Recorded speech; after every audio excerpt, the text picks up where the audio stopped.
Yeah, I've been lucky enough that I never needed to, right? I've never had to deal with a flat. The only kind of issue that happened was with my mom's car, right? Because I ended up, without even realizing it, right? Because I was going down a construction zone, right? And you think just driving down a construction zone, right? Everything's fine. It's not a big deal. But turns out a huge ass fucking either nail or drill bit that some construction guy had just left on the road had embedded into the tire. Had straight up embedded into the tire and causing a slow leak. And we had to keep like filling up the tire. So that I know how to do, at least. I know how to refill a tire. But after a while we finally took it in, and then they pulled out the biggest nail and or drill bit that I have ever seen, just straight up embedded in the tire. And I'm like, guys, you couldn't have just... Here, we'll start out with some sweet side content. You couldn't have just made sure you weren't leaving any drill bits and or nails on the road?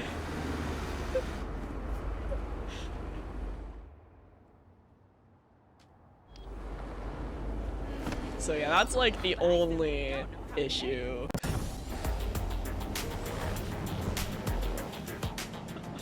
Right, other than that, also let's put on some smooth jazz. Heck yeah. Sir, can you hurry up? Thank you.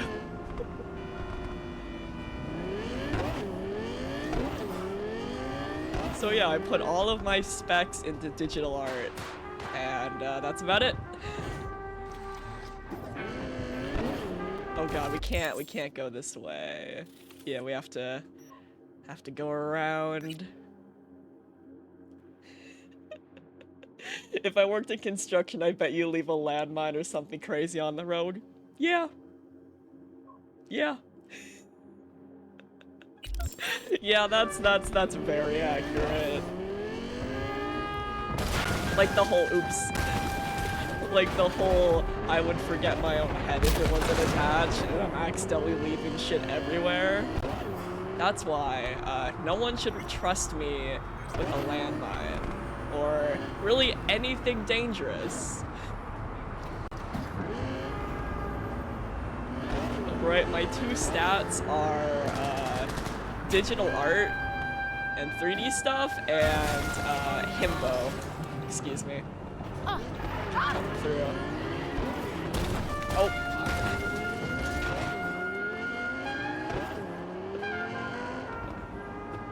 Right, like I tried to even do like some fancy shit, right? Is this the right way?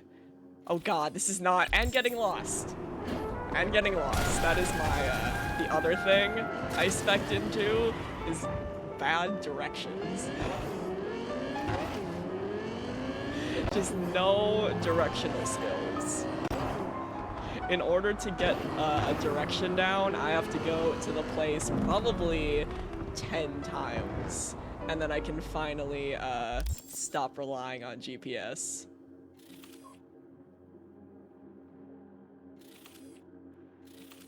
Hold on, can we? Because the struggle, we can't go through this area. Should be fine. Yeah, that is something that Sam would end up with specifically. Sam, the person who bought a whole ass watermelon to the well, a whole half a watermelon to the theaters. Right, you know it's hilarious when I'm the adult friend when it comes to this is not the direction. That's fine, we'll figure it out. When I'm the functional adult, When it comes to Sam, my absolute beloved, she is so good and such a chaos goblin. And I need to text her again because I'm going to visit. We're probably gonna do the New Year's thing that we did again, where we just vibe. Where the fuck am I? Where am I going?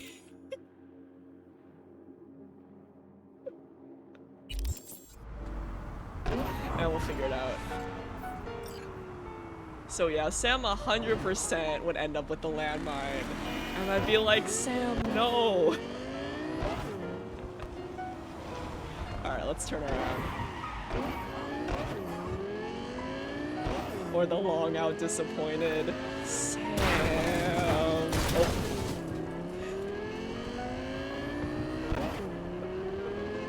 Like, together Sam and I make a 75% functional person. Yeah, but that's literally what she would say. That is literally exactly what she would say.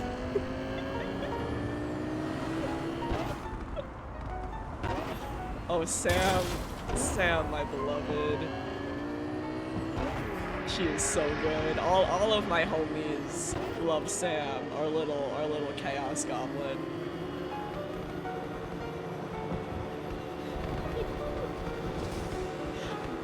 Our little chaos goblin, and okay, we're back in Dogtown. Where are we going?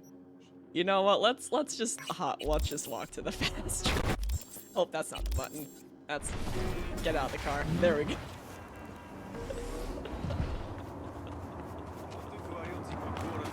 Sam, our beloved chaos goblin. What would I do without you?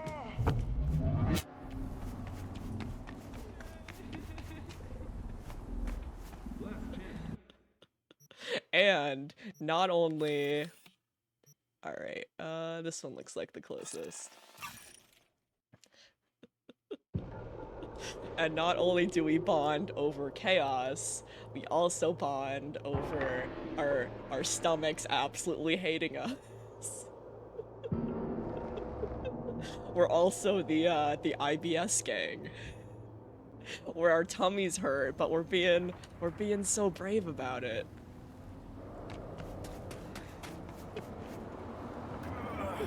So sometimes our conversations will just be, you know, talking about random shit or talking about memes. Other times we'll just be like, yeah, our tummies hurt, but we're being so fucking brave about it.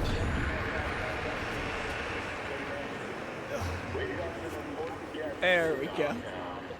Got a bad feeling, V. Johnny, everything gives you a bad feeling, but you're probably right. Hey, supposed to meet somebody. Big as a cow-cast truck. Goes by Aaron. Seen him around by any chance? Wayne's, the boxer. Sure, he was here.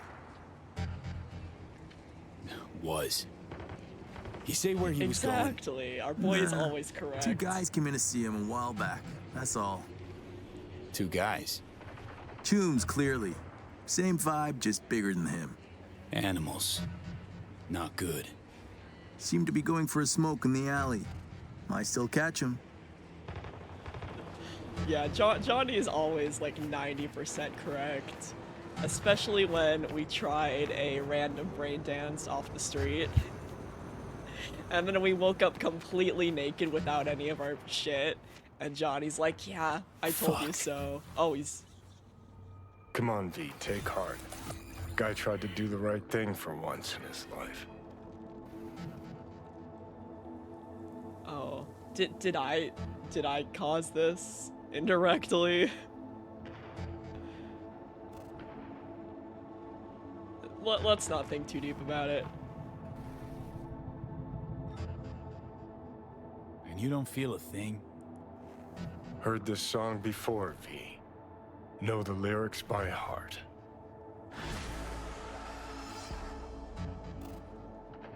Man, I wonder if it would have gone differently if we made the deal with what's her name before we brutally murdered her and had him lose the fight.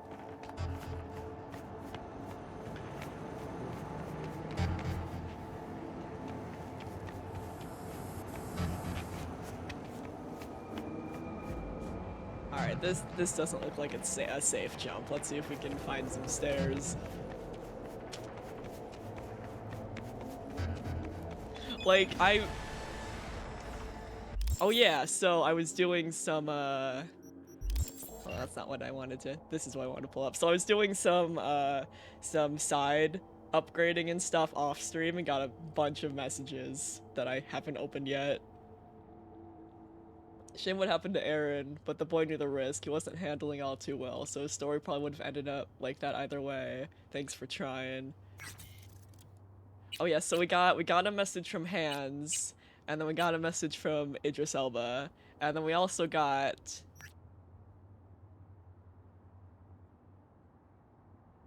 Oh, I don't remember us rescuing a cat. Dear Mr. V, thank you again for your timely assistance in rescuing the American Shorthair you recently encountered. We're delighted to inform you that dear Mittens, baby, has made her way back to Washington safe and sound and is now in a caring, loving home.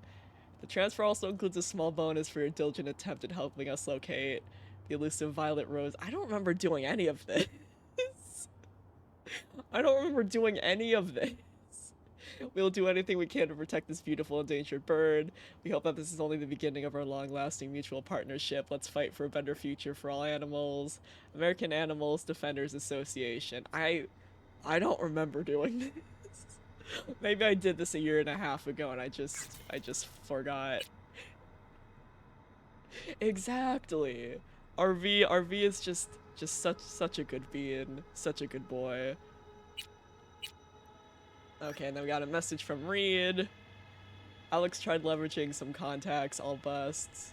One officer willing to open a back door for us suddenly went dark, probably choking on dirt or salt water. Got one of my own who can give us an outside chance, but that son of a bitch is best at what he does, not wanting to be found. Found another friendly ghost, well, found my friendly ghost, but it was a non-starter, another dead end. Alex and I have exhausted all reasonable options, V, so if you can't get anything operable from Hans, don't worry, I remembered. I remembered our conversation from last time. We have no choice but to resort to a half-baked plan with half-baked aliases. Not ideal. I trust you understand the stakes. If they catch on while we're still inside Hansen Citadel, we're never walking out. Yeah, it's very hard to forget. Alright. Received word someone attempted to sell Zeta Tech ocular implant. Bells ring, buzzers buzz. I trust I need to point out the similarities between said prototype and the one you saw among the scavengers. Yeah, I'll check it out. Fact of which I'm well aware how wonderful I need even ask for such favors. He was last seen in a derelict building on Elizabeth Crest. Yeah, this guy lied to us. This guy lied to us. We can't let that stand. Where's that mission? Unless it's not showing up yet.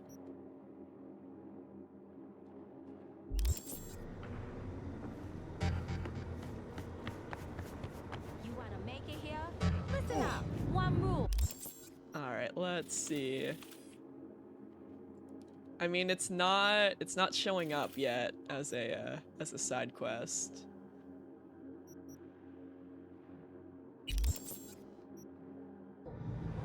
What's that? So we'll hold off. Wait. And do some good old-fashioned main story. Yeah, I wish it wasn't permanently burned into my brain, but unfortunately, it is permanently burned into my brain.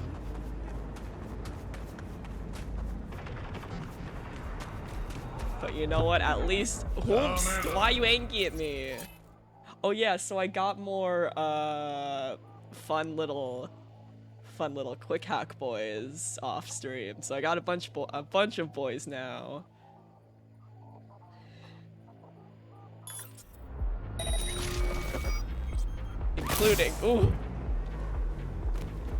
Including something that'll deal with people very easily. But I mean, that guy put his gun at me first. Therefore, it's self-defense. That's not the door. Hey, you there. This is a nice place, so play nice, hear me? Got our eyes everywhere. Listen, I'm very nice unless someone attacks me first. Then it's self-defense. Then it's self-defense and everything's fine.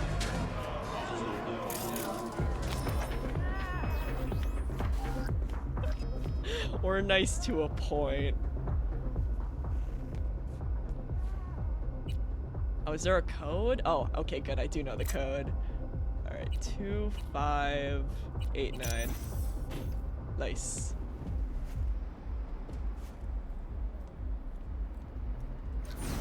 Guest private rooms? Exactly. We're like a cat. It's very conditional. Exactly. If people are nice to us, we'll be nice back. But if they start committing the homie side, then that's not good. All right, let's talk to What is it Hands. your mother can't help you with? No, not to worry. I'll find him the moment. Your father must get back to work now. Okay? Okay. Ah, if it isn't V. V, my favorite merc. Splendid. What you completed for me significantly shifted the playing field vis-a-vis Hansen. Excellent work, precisely as requested. Look at these cats. Look at these little goblin boys. Come on, Hands. Flattery, really? At Seems least a little V beneath you. also calls him Hands, right? An overused tactic. So we can both Agreed. avoid Unnecessary. the awkwardness. No, V, this is strictly business.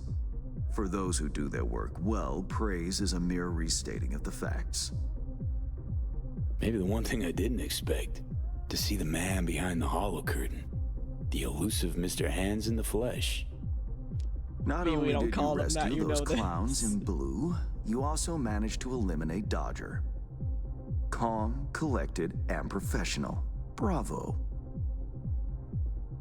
You have proven to be a person I can trust, hence my decision to drop the veil and meet in person. A rare occurrence, I assure you. Were I to have more virtuosos like you, I wager I'd have more than Dogtown in my grasp.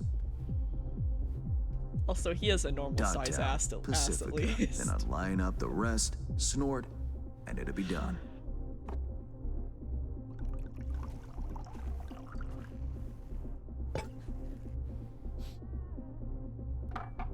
Working with bona fide professionals, positively a treat. Hope all that hard work won't go to waste. Profit for me means profit for you. Nothing simpler. You may not know this, but I hasten to assure you no one has ever regretted doing business with me.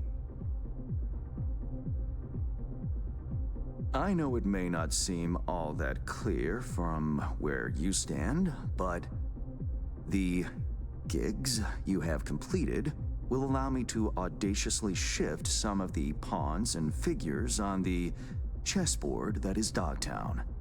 Checkmate is but a few moves away. Listen, we don't care about the politics. We just need to fix the whole we're dying situation. We're just here to finish the job and then get the heck out of here. Sounds like you're out to get your hands dirty in local politics. Pun intended. Yes, well, Dogtown is a political arena like any other. It has its relations, arrangements, power struggles. A careless businessman might easily drown in the mud. Me, I prefer to stay dry. Interest you in some tea? It's my own blend. Sure. Sure, why not? So, how did this combat zone become Dogtown? Do you know? Man, I just got here.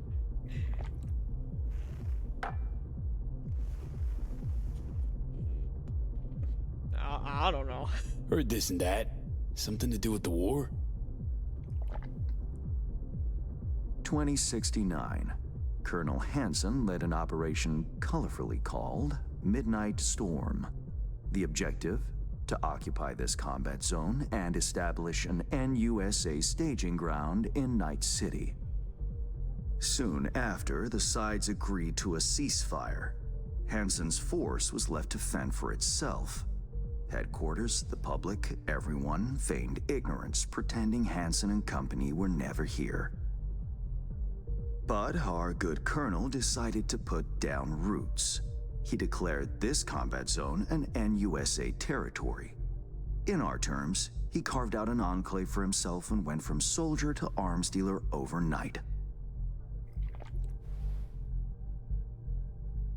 Marooned he was. 2 weeks for a bullet to reach his brain, everyone thought. But his brain remained intact, and he became a force to be reckoned with. A man whose existence is a threat to many is a dangerous man indeed. Yeah, I couldn't care less about politics. We just need to fix the relic situation in our head. Let's table politics for now, huh? Go straight to biz. Business. Of course. The Black Sapphire. Hansen's stronghold, guarded by elite soldiers. Military quarters are situated on lower levels, while top floors are a decadent haven for the ultra-rich. The building's blueprint was not easily procured, I should say. Hansen guards his hotel secrets as if they were an embarrassing rectal itch. But given a will, ways are usually found. You help a client of mine, they reciprocate, and I gain latitude. Quid pro quo in full effect. The building plans are yours. I'll even throw in vulnerabilities to watch for, a token of my appreciation. And, though this goes without saying, the data, its source, are completely secure. No one knows you have it. Data leaks, or lack thereof, are the difference between myself and, say, the late Mr. Deshawn. The Shard. Black Sapphire info and blueprints. All nooks and crannies. I trust it's all you need to waltz in and perform your planned pirouettes. Yet a word of caution. Even fully prepared, you'll be marching into a pit full of vipers. Watch your step. We'll be fine. We'll be just fine. Thanks, Hans. I only hope this won't mark the end of our collaboration. Truth be told, a few new assignments seem imminent. Let me guess. More local politico gaming? Activity is abundant in Dogtown, and behind closed doors, plots and schemes. Should change ever occur, as it inevitably must, someone really ought to pave the way for a smooth transition. Be looking forward to those new gigs then. You will hear from me soon. This I guarantee you. Nice. And V, whatever happens at the Black Sapphire, make sure you come back alive. Yeah, I got this. You're going where local and international politics mix. Strong currents, both. Make sure to plant my feet firmly then. Later, Hans. Yeah, we're too himbo to get involved in the politics. We're just here to get in, get out, and then leave. Oh god, yeah, the connection. The connection. Yeah, that definitely makes it more cursed. Man, if only he literally was not a staple character.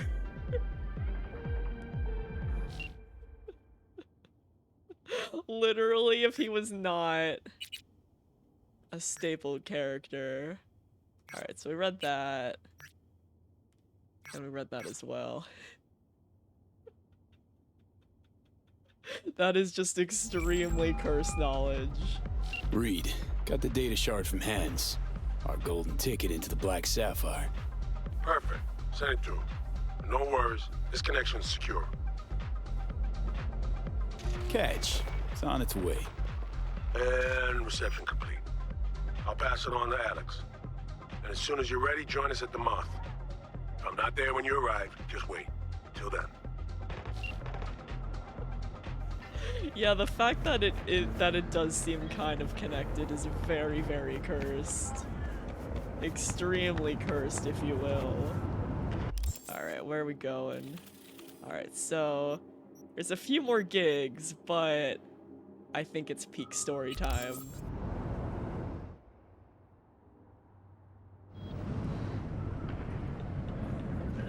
We've waited long enough. I'm super curious to see where the story continues to go. Get V. Get in the car.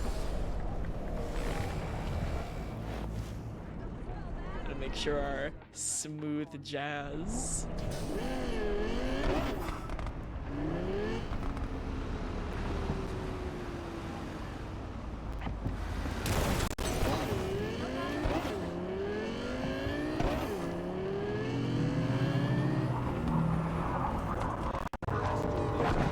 Cause yeah, there is this whole DLC is like, wow, there sure is a bunch of weird shit happening. There sure is a bunch of suspicious shit. Like, I am worried that our V is just not gonna make it out alive, right? Because canonically, we're getting a new ending from this DLC, a new canonical, actual main game ending from it. Yeah. So yeah, we're getting a whole ass like new, completely new ending. This is not the way. Fuck!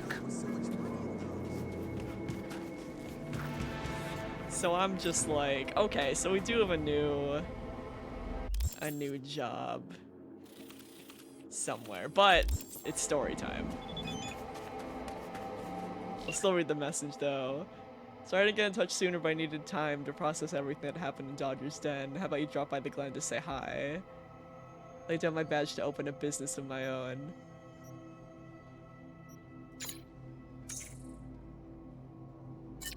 See for yourself, be sure to come with an empty stomach. We will. After plot. Same. I am super interested to see where this is going to end up.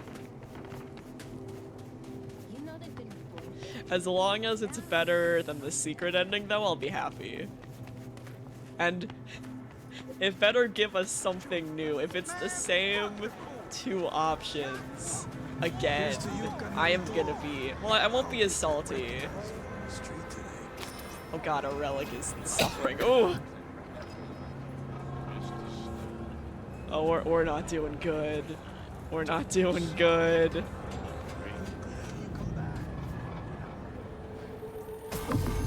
Oh. Ah, shit! V, what's wrong?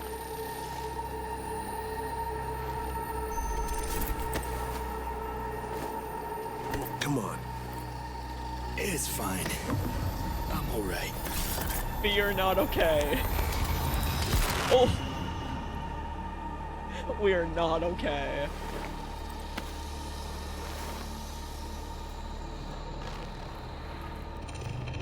Sit down. How can I help? Really? Starting to get used to it. This the relic? Gets worse every day. Time I have left's evaporating quick.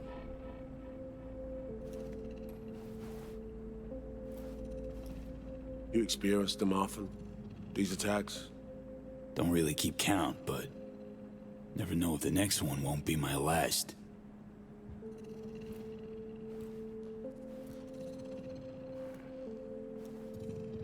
Wow, rough.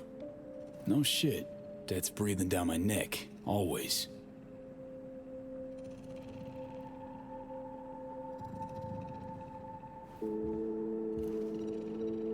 I know what that feels like. Listen, unless you have the Johnny Silverhand in your head, I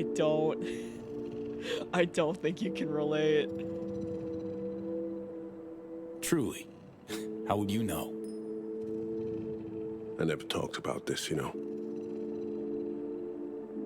I should be saying they tried to kill me, but sometimes it feels like they actually succeeded. Tell me more. Ambush. Attempt on my life 7 years back. Yeah, you said. What exactly happened there, Reed? I landed in the ICU, where I waited for some Arasaka goon to come finish me off. I was betrayed by our people, the FIA. I say betrayed, but I was sold out. Part of a deal, a peace offering. My head on a silver platter. All for a ceasefire. Peace comes at a price. Someone's always got to pay it. Come on, I want to show you something.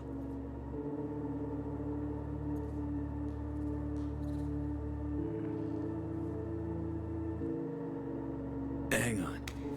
They set you up, yet here you are working for him again. Even deep wounds stop hurting eventually. Scar over. A few years on, they're just an itch. Let's go. Listen, all of these guys just need to get out of here and do something else. Let's ride down. Where are we headed? On a little trip down memory lane to see some old junk.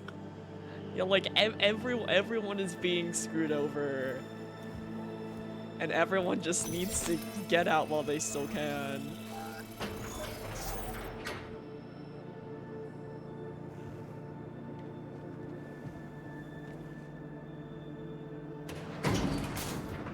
I still can't believe Alex decided the best place for a bar was right over our old safe house. She's always had a twisted sense of humor. Where's she at? Waiting downstairs? She's finishing up recon in town. We should make ourselves at home until she gets back. Been dark for 7 years, this place. Let's brighten things up again.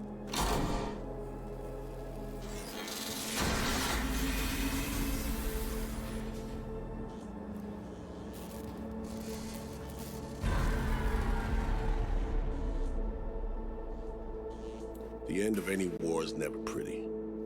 Both sides race to tie up loose ends. A car bomb blew up one of my crew.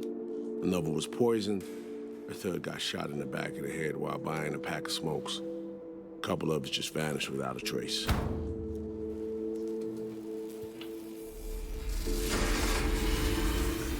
Every night we waited for Arasaka agents to come finish us off. I had to make a choice. I chose to dig our heels in. I thought we still had a fighting chance.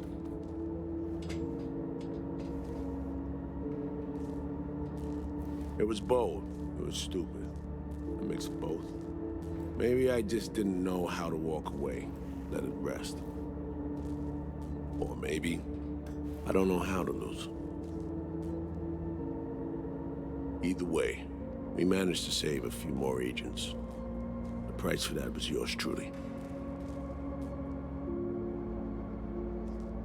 We're not gonna be rude. The last thing we're gonna do is be rude. And this seems sarcastic, right? There's been quite a few answers that sounded fine, but in reality they were sarcastic. So we'll go with this. Say what you want, but sounds like they stabbed you in the back, plain and simple. Saving many of my people in the process. You play grown-up games, you face grown-up consequences. Funny. Out of everyone, it was Songbird they asked to pull the trigger. Wait. Yeah. Then why are you trusting her?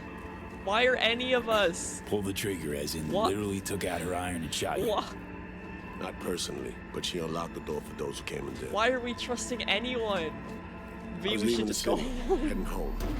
Songbird was still here, in this very room, in fact. You can't just He was forgive guiding me on comms. Led me someone straight into a who trap. set you up to Neutralizing me. The last assignment in Night City. Then she got a ticket home. You can't read. We shouldn't be trusting anyone. This whole place is fucked.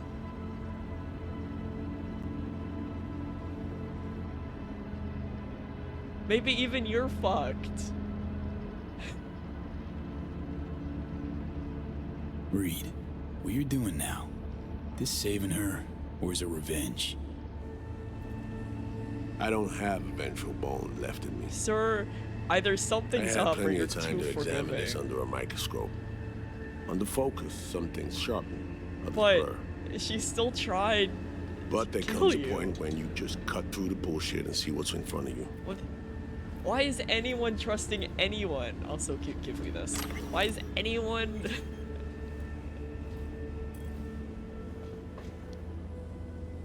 The only person I trust is Johnny at this point because he's stuck with me. Fuck, Reed. Now Myers is a whole nother story. But Songbird, How do you have No. nothing against I got her? nothing against her. So why Myers? I miss anything? Some reminiscing. This shit's fucked. So good. Let's get this show going. I checked up on Slider's contention. Fucking had it right, it turns out. I dove into old mission files wherever Somi was involved. They were buried deep, near impossible to access, even with my clearance. Each and every Yeah, one. there's no way The someone is Blackwall. that All trusting. authorizations, mission orders, personally signed by one person. I don't trust Rosalind any of you Myers. guys. Wouldn't trust wanna be zero in her shoes people. if that shit floats to the top. Also, where The is NUS Alex? is a small country governed by Oh, a there she woman with is. highly ambitious goals. Sometimes those ambitions went out of reason. But that's not something we need to pour over now. Alex, what do you have for us? A little of this, little of that. We'll plan in a sec. Say, V, like playing fancy dress up? I think the only person I might trust is Alex. Right, but everyone else, there's something up.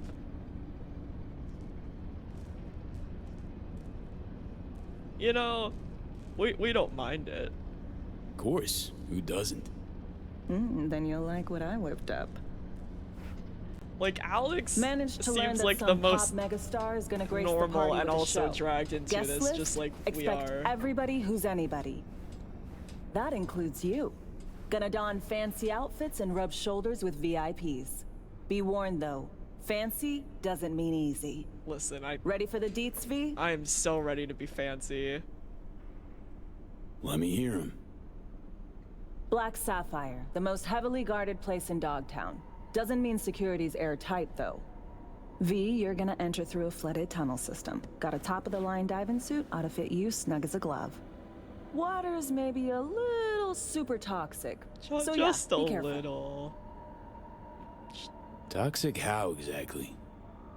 From suspect waste, some sewage leak too. Don't worry, suit's piss and shit proof. Already know what the hotel looks like. Really, really hard to miss. Flooded tunnels here. That's your way inside. Now focus. You'll reach a terminal at the end, jack in and breach the cams, giving Reed his window to slip into the building. You'll take different elevators up, here. Saul will open a passage to his side. Before you ask, yeah, it's the only way. Area could be heavily guarded, so you'll have to be on your tippy toes. Couldn't get clean intel, so you'll just have to be creative. Improvise. Oh, I'm so good at improvising. You're gonna meet here. Soon as you meet up, you'll doll up like it's prom night and go to the ball. That's where you'll rendezvous with Songbird. All clear?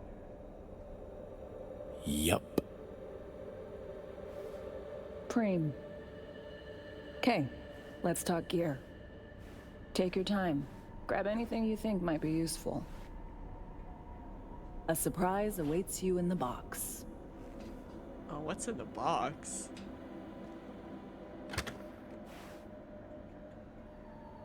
Oh, Oh, that's a fancy boy. This your iron? Sure is. Her Majesty's been itching to return to active duty. Oh, that's It'd a be an nice honor. boy. That's a fancy boy. You know, that's exactly how it's gonna go, Avo.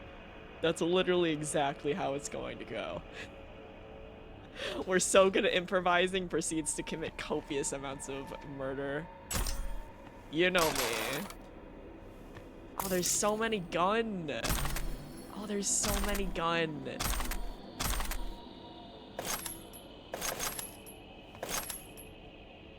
Okay, let's see our loadout here.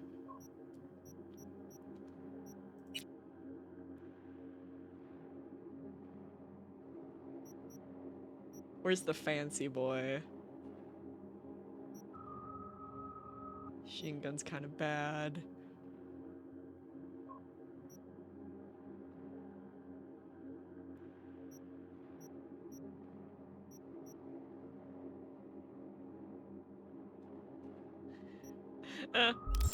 Sure, it'll be fine. Alright, let's pop a save, cause I can tell shit's about to go down. I can feel it. But yeah, it's like, how... I still can't get like, there's no way someone is as chill with someone who legitimately tried to murder them. Right? Like, we're gonna do all of this spy shit, and then we're gonna get fucked, right? There is no ifs, ands, or buts about it. We are screwed. We are 110% screwed. There's no way this DLC is ending happily. Ah, yes, a shopping list. Take those. Alright, I think we've grabbed all of the loot. We're gonna save again.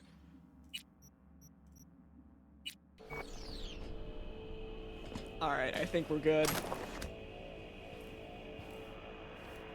Alright, Reed. Reminds me. Hands, what did he want in return for the favor he did us? Hans has the mind of a corpo.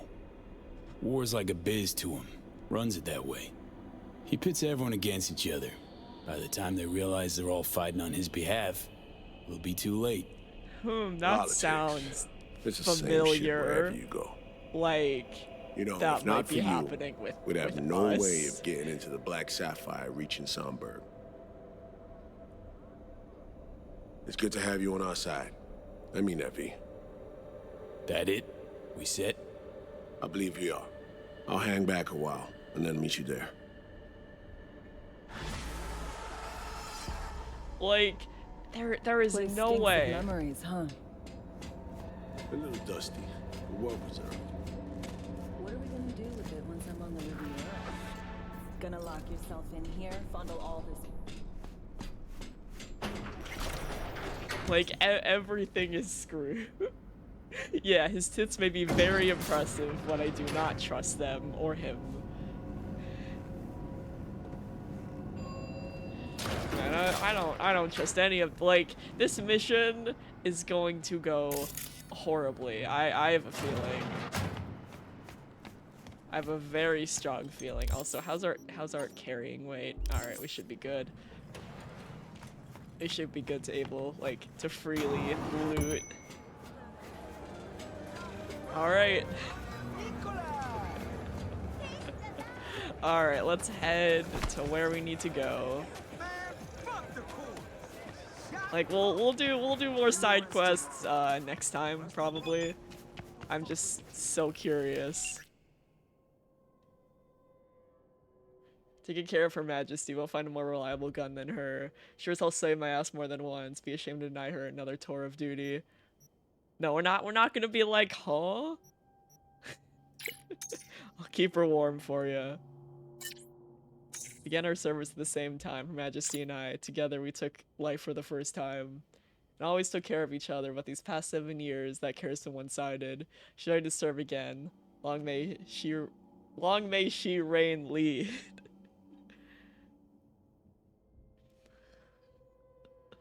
First life you took sticks with you, doesn't it? Still remember mine. I was 18 on my first mission. This guy stepped in my path. A random thug. It was self-defense. It was self-defense. Reed told me then, don't see him as a person, but an obstacle that must be overcome, and that was that. What about your first? Arasaka sales department. 27, divorced, 1 kid. Got him spying for the petrochem. He slept in the shower. I got a promotion. A new desk and the promise I wouldn't have to dirty my hands again for a while. But no time for a detour down memory lane. Plus probably heard a bunch of stories like it already. I'm running out of time.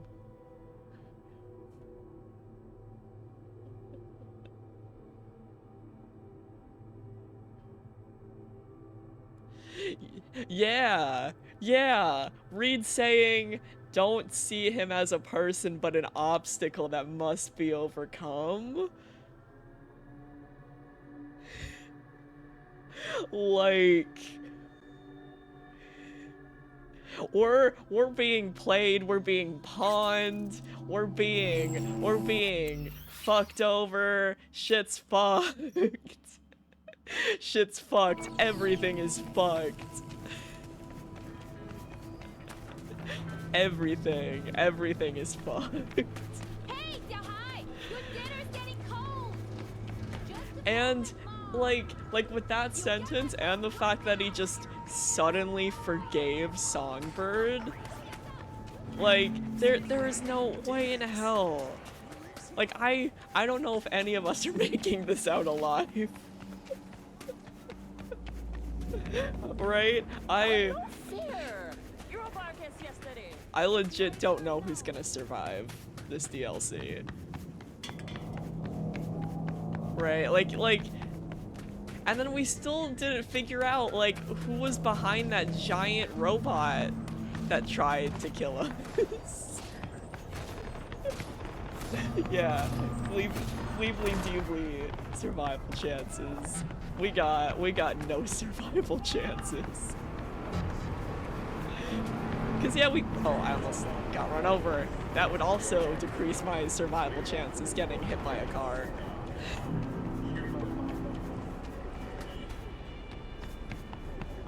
But yeah, should not be running in the middle of the street. There is no way that everything is fine.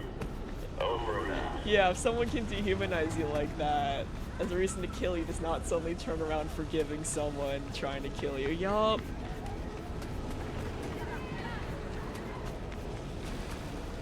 Like, something's up. We still don't know exactly who sent the killer, a horrifying robot after us. Right? Like I don't believe anyone. The only person I believe is potentially Alex and Johnny. Like even the way they found us was suspicious. Right? Like how Hi Johnny. What a fucking shit star. Speaking of Johnny. Speaking of Johnny, here's the boy.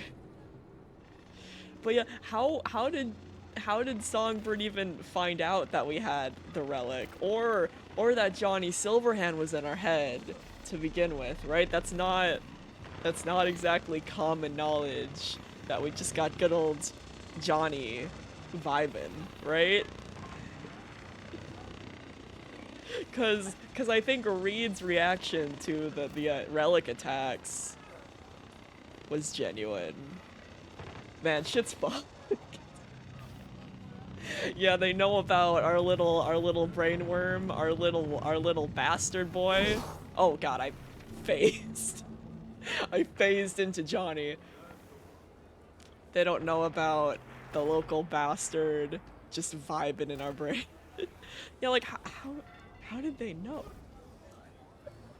Yeah, true. Listen, that random enemy we're gonna save. just in case. That random enemy was like on a different plane of existence. Yeah, she just read his hitbox.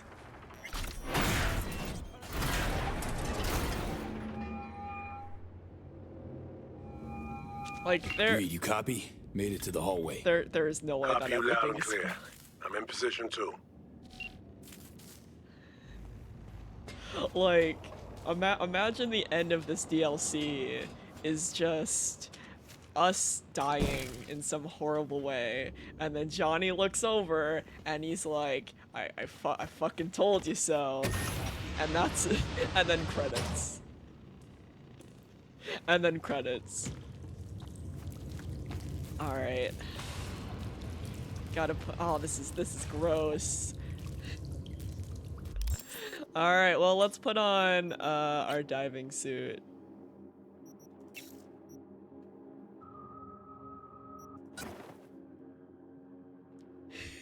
Ignore Naked V for that 1 second, for that one frame. Ignore. Oh god, I'm getting another ad for this music promotion thing. Get out of here. I don't got time. You know what? I'm just glad it didn't show his dick because I don't want to get banned on Twitch.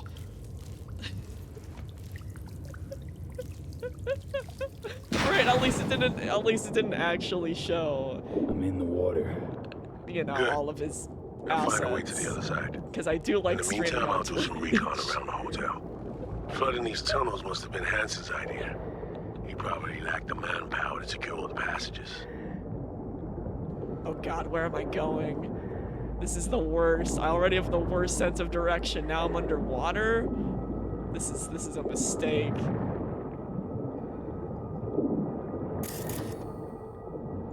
And there's bombs? Why are there bombs in the water?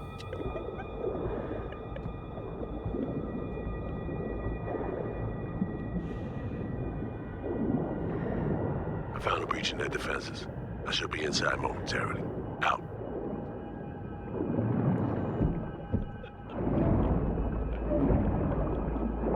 You guys were teased.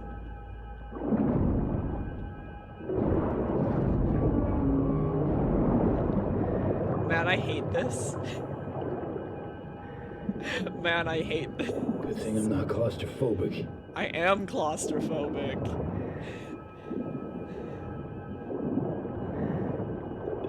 I can see it.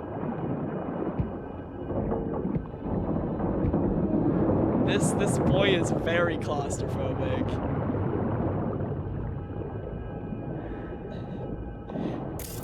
I figured out the patrol routes. Got them down. Set myself a safe path through and past them. Oh! Don't worry about it. We're fine. I tried to disarm it. Reed was so disappointed in me, he just hung up.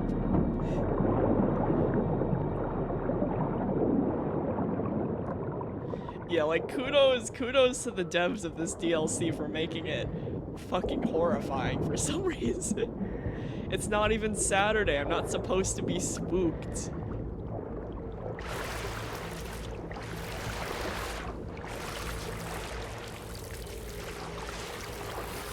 Man, how dare I be spooked? It's not Saturday yet for another several hours.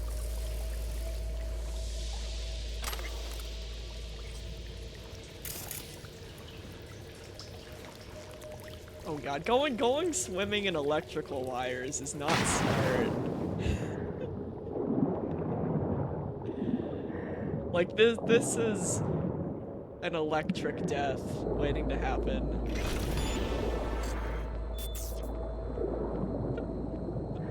I wasn't prepared for the teaser spook.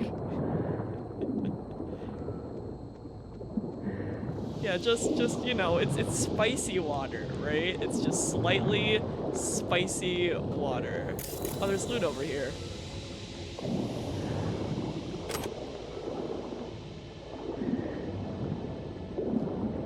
Just some nice spicy water never hurt anyone, mostly.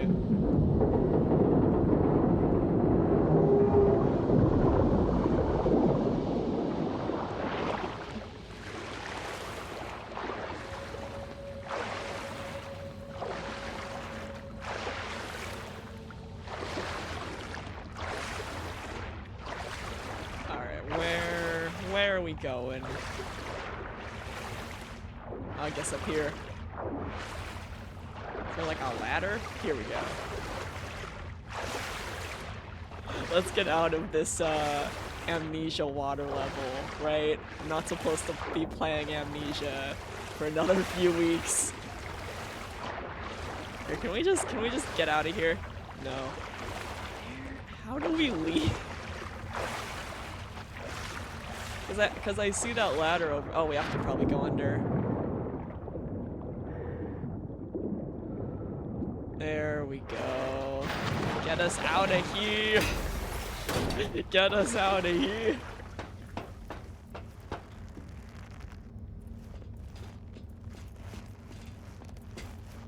Alright, can't do anything with that. Hustle up, V. Lower that platform. Johnny's been surprisingly quiet. Right? I'm concerned. Where's his sassy commentary? Where's his commentary of, oh V, why the fuck are you doing this? V, you dumb bitch.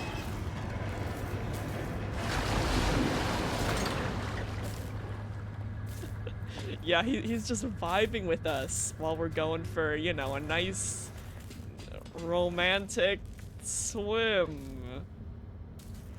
Yeah.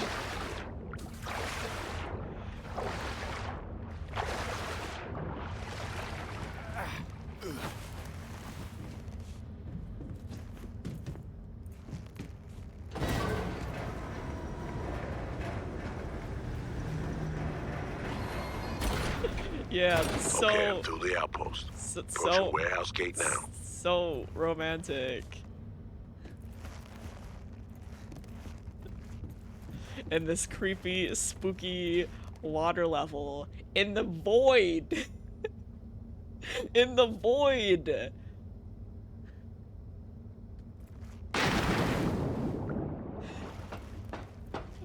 With some spicy. We better, at least luckily our relic attacks happen only during specific plot moments.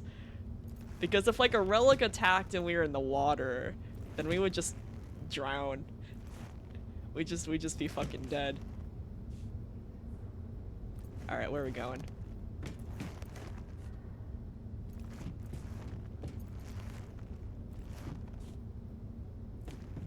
Oh. Why is there platforming? Yeet! You sure it's in the system? Because if it is, then either it's been stolen or I'm just fucking blind. Oh, there's a boy. There's some boy. True. Well, I guess Johnny could take over because Johnny has taken over when we've had like bad relic attacks beforehand. So, you know, here's hoping Johnny knows how to swim. Alright, let's see here. Is there only one of you, or is there multiple? V, you still there? Multiple. Sure am. I'm at the warehouse. Listen, we could shoot them, or they can shoot themselves. You'll need to secure the area, crack it open from the other side. Net runner.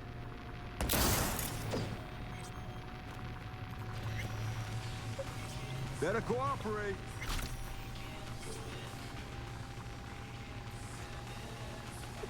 Same. Also off stream, I realized that you can only have one hand/arm cyberware equipped at once unless you get the ambidextrous skill. All right, let's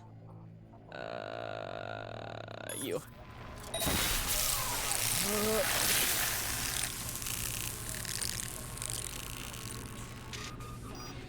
Nice.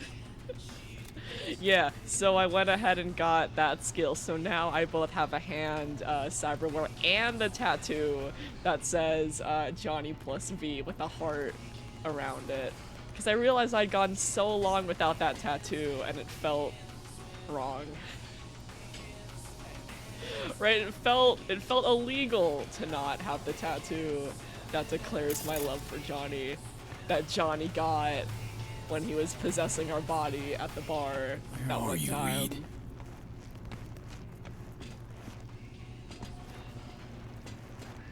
Also, do you have any loot? Nah. Do you have any? You do. I'll be taking that. And that.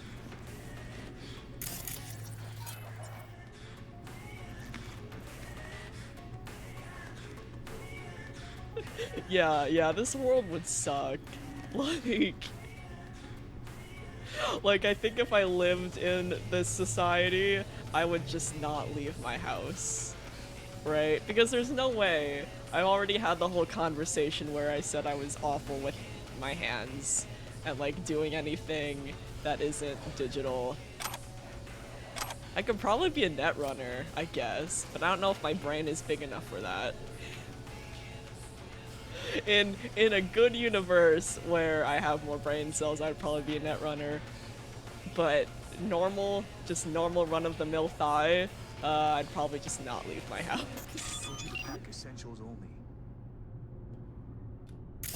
Okay, I can probably... Can I tag any of these boys? Okay, so I can't hack the turrets. Okay, those are just normal people. That's a soldier boy. Turret. No, goddamn. Alright, let's see. Oh, this one's pretty easy.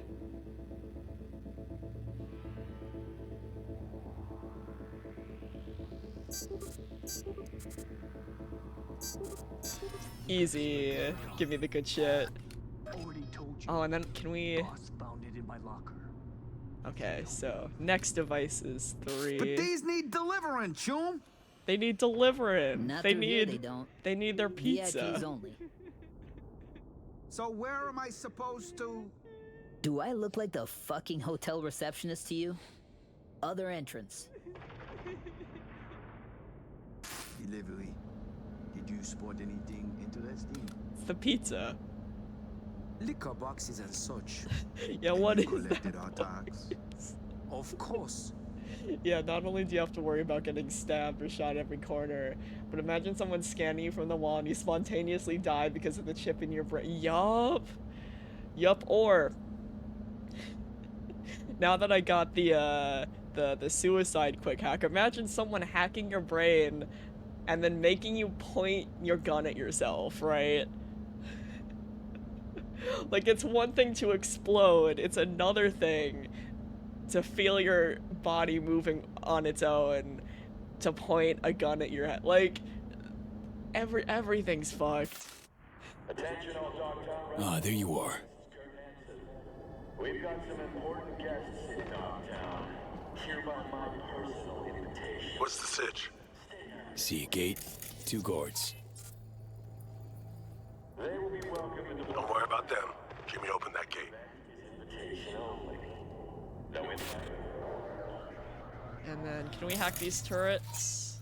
Nah, it doesn't look like it. Oh, these are the same ones that we already hacked. Alright, I think we're good.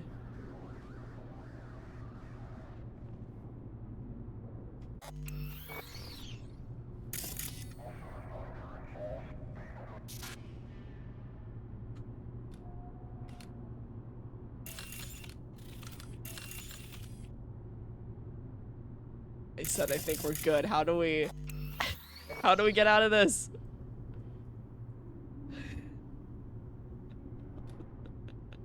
Yeah, Black Mirror, actually make a good season, please. Also, how do I leave? I already did all of that. Right? We did everything here, right? This is the pizza delivery. This is those guys. That's the Reed situation. Oh. I was like, what am I doing? Yeah, hashtag not sponsored, hashtag no ad. But Black Mirror, please fix your show. Alright, so 1C.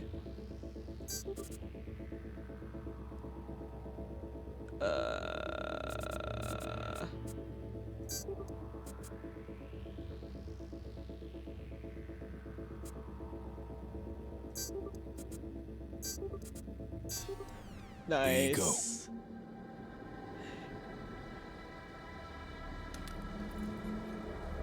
Like, there's so much good dystopian content, especially since our own universe is heading quicker and quicker to dystopia. So I mean, you got so much shit to work with and you chose werewolves. I will never be not salty about that.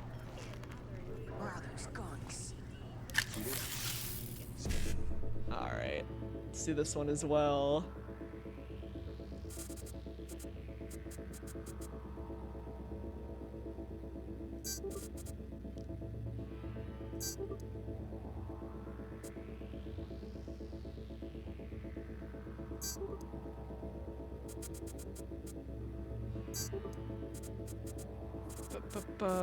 Oh, did I fuck? Oh, I might have fucked up. I might have fucked up. I won't be able to get the last one, yeah. It's fine. Could be worse. At least we got some cash out of it.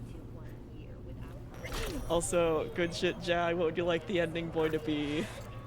Also, I decreased the price of the ending boy because I realized just how nice it is to have you guys pick it and not me. It takes away so much of the indecision. Alright, let me make a note. Yeah, I hella decreased it because I realized, right, if I want people to use it more often, then I should really decrease it.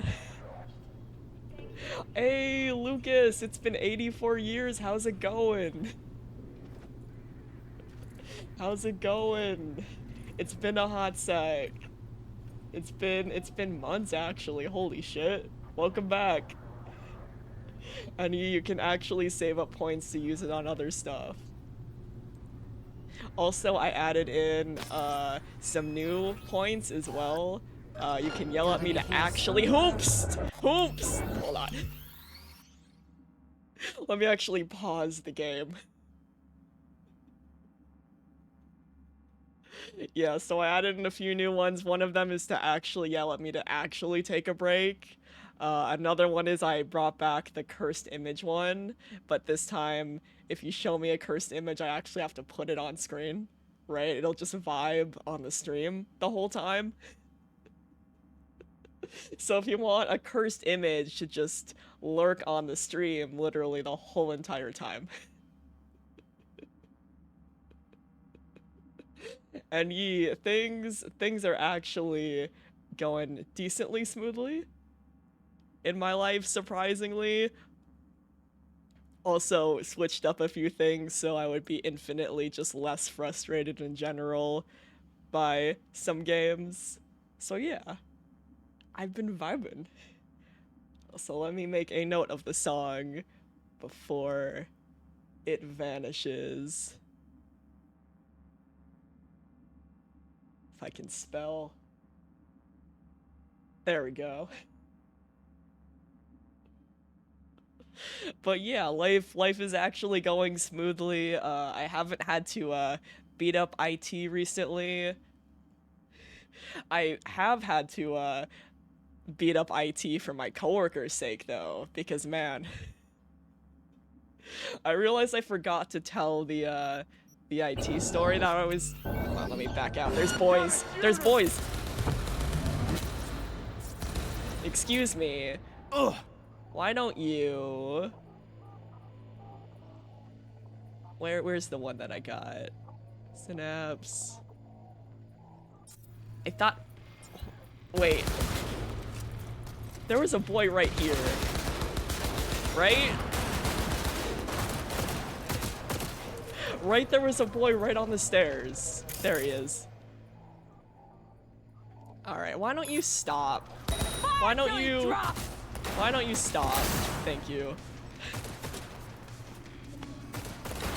But yeah, so while I fight these boys, I might as well tell the IT story on behalf of my coworker, right? So one of my coworkers works 110% from home, right?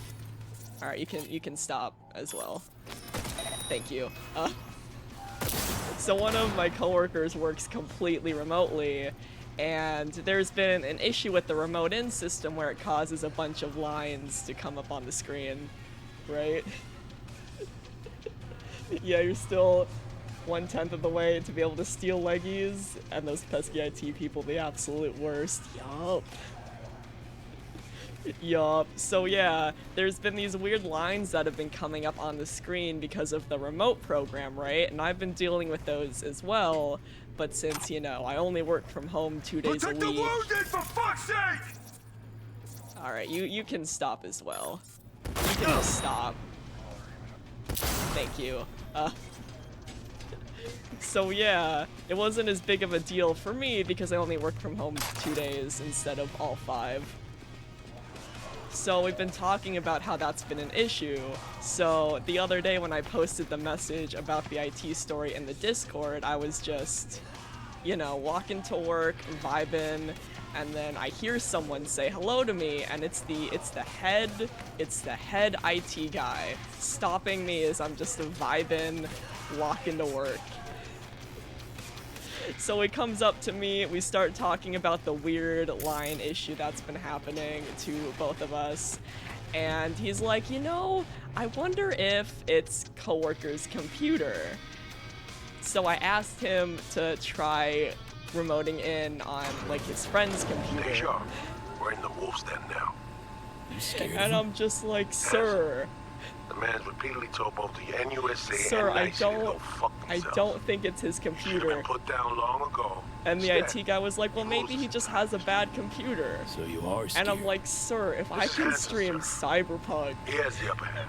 It's just the fact that he's and it's also happening Does it mean to I'm shaking at the me, knees? I don't know. think that it's because of his computer, especially since it only happens during the remote in process, All right, right? find a vantage point to have eyes on me. Neutralize any and all threats. Calm and quiet. Like, literally, the IT guys, as I was just walking to work, was being like, yeah, maybe your coworker just has a bad computer. Maybe your coworker just needs a new computer. And I'm just like, well, internally, right? I'm just like, well, then maybe the company should provide one. If you think that's really the issue, even though that is clearly not the issue.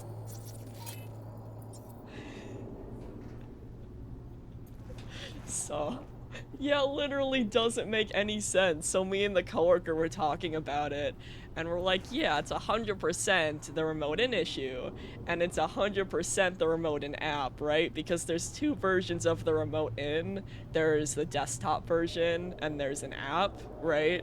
So when he goes through, you know, the application, the lines happen, and same with me. But if he goes to the desktop version, there's no lines. So obviously there's something wrong with that, but the IT man going on and on about how maybe my computer's messed up, and I'm like, sir, I may have, like, a laptop, right, that's a few years old at this point, but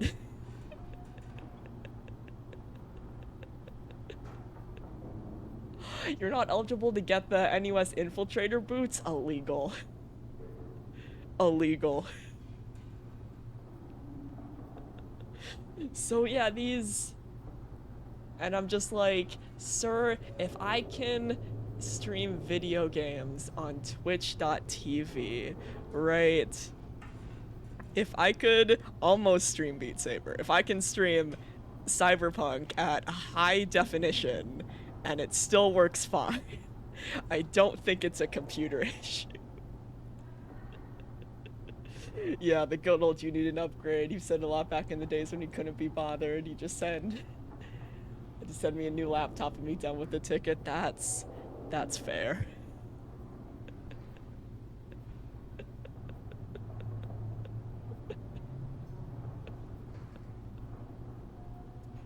Oh, you're now eligible. Good shit. That just turned a big stage moment into a good, oh shit, good shit moment.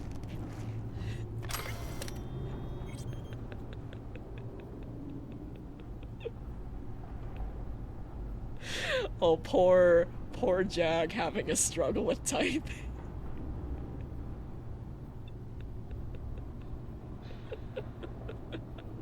The struggle is real. English is hard. Also, how the fuck does this guy not notice me? How do you not notice me? Sir, are you blind? Can I just... Oh, it's gonna, oh, alright. Drop the sniper. Nesting in Oh his yeah, the perch DLC now. is really Had fucking the perfect good. vantage point. Saw everything. Cover me.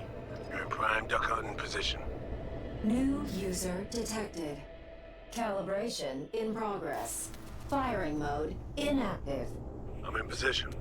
Do you have a visual on me? I got you. But yeah, literally they did such a fantastic Nice job and so quiet far. If you can. Got it. Spot any guards in my way, you give me a heads up. Don't worry, boss. Rifle sports a silencer if it comes to that. Better look around. Like the story is fantastic so far. These look like threats. Healthy smattering of guards along your path. Copy that. We'll take them out one by one. Best if they never knew we were here. But yeah, just like they've added in a bunch of new stuff as well with the 2.0 update. They've really like turned up a lot of the set pieces, right? Like just a few minutes earlier. See the main elevator shaft. We did like a whole ass water level type deal. Like they've upped the environments a lot. Just, it's such a good time. It's such a good time. I have no idea where the story is going, but I know that we're fucked. The Fright City kid or the heel idiot? Like there is no way we are getting... Where did Reed go? Oh, Reed, you know you can disable that, right? Got a mine just past the corner. Reed, are you blind? It's right there. Are you gonna do anything about I guess not. But yeah, if you have an extra $30 $30 to spare, would 100% recommend. Also, we're still relatively at the start, kinda sorta. Apparently there's 15 to 25-ish hours of new content, and it gives you a whole nother canonical ending to the game. Am I clear to keep moving? Yes, you just have to disable the mine.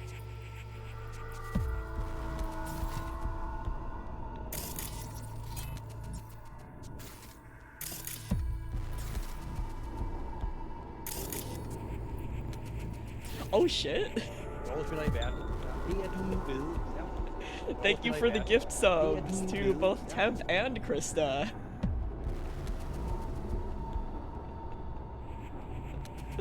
Good shit, thank you so much. Now more people get to enjoy the power of the beans emotes. V, am I clear to keep moving? Yes, Reed, can you... I have no idea yet, because, you know, this is my first blind playthrough of it. But I would assume so, because the reason we got dragged into this to begin with is Songbird legitimately, well, one of the characters, Songbird, hacked into our brain out of nowhere, knew Johnny was there, which is interesting, and then immediately kicked him out, and then led us to Dogtown, and then we saved the president, and now we're involved in so many weird plots that I do not have hope that we're gonna end up okay from all of this. But yeah, it's been a hot sec. Glad to have you back.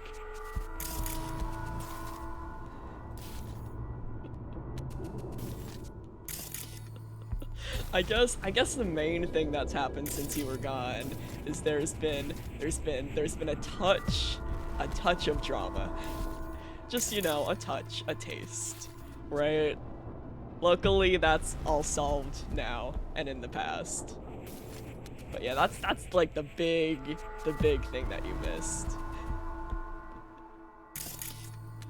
But yes, you need to play this DLC. It's so good.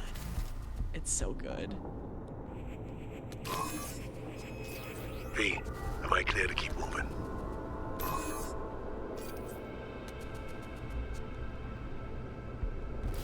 Yes, Reed, you are.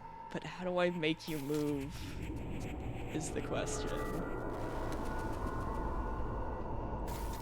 Do I need to scan anything else?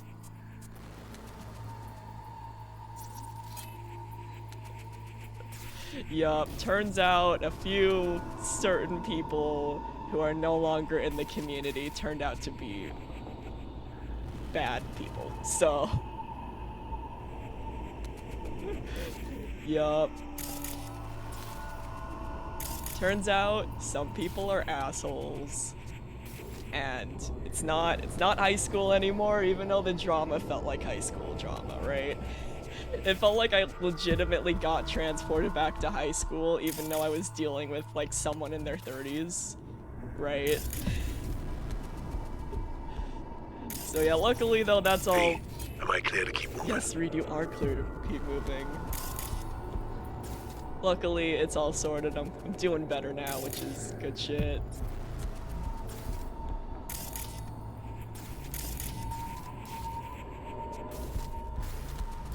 And now I'm just here to vibe. Just here to vibe, have a good time, and be a heckin' himbo in video games.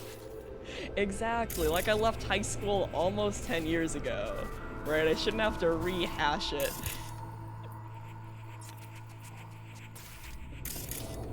Right? It's funny too, because I literally had none of that in college, right? Literally high school was in the past once I went to college, but then suddenly it came back and I'm like, how dare you? How dare you? I thought I was done with this. V, am I clear to keep moving?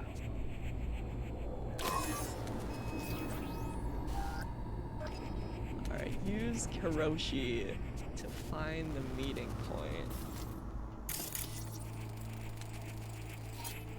There we go. Containers.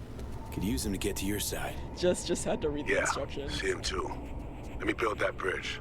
There's a service elevator nearby. We'll take that up. Gotta get there first, though. Cover me. Calibration complete. Firing mode active. Alright, now it's time to be gay and do crime. Don't forget, always mind. Besides that, the coast is clear. Understood. Moving out. But yeah, it just got to a certain point where I'm just like, yeah, I'm too old for this shit.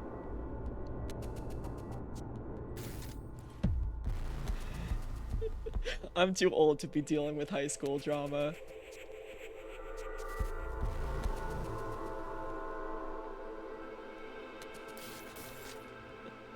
And I sure as hell am too old to be dealing with Moving on. Fucking bullies. I can't see around the corner. All clear? Am I okay to move on? It really is. It really is. It really, really is.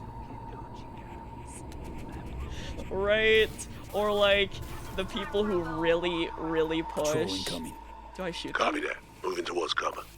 Or maybe I'll just let Reed hide. Right, if Reed's smart about this, I won't have to engage with anyone. Calm and quiet. Or the people that really push, like, it's like when someone says that they're an empath when they're clearly not an empath. Right? It's that Motion whole detector situation. ahead. Can't get around it. Handle it, will you?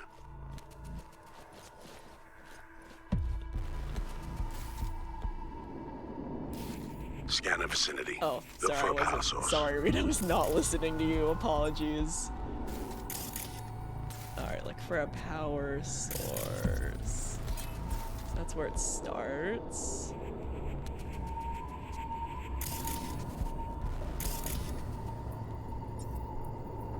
And then let's go up here. I see a bunch of cables. I'll see where they lead.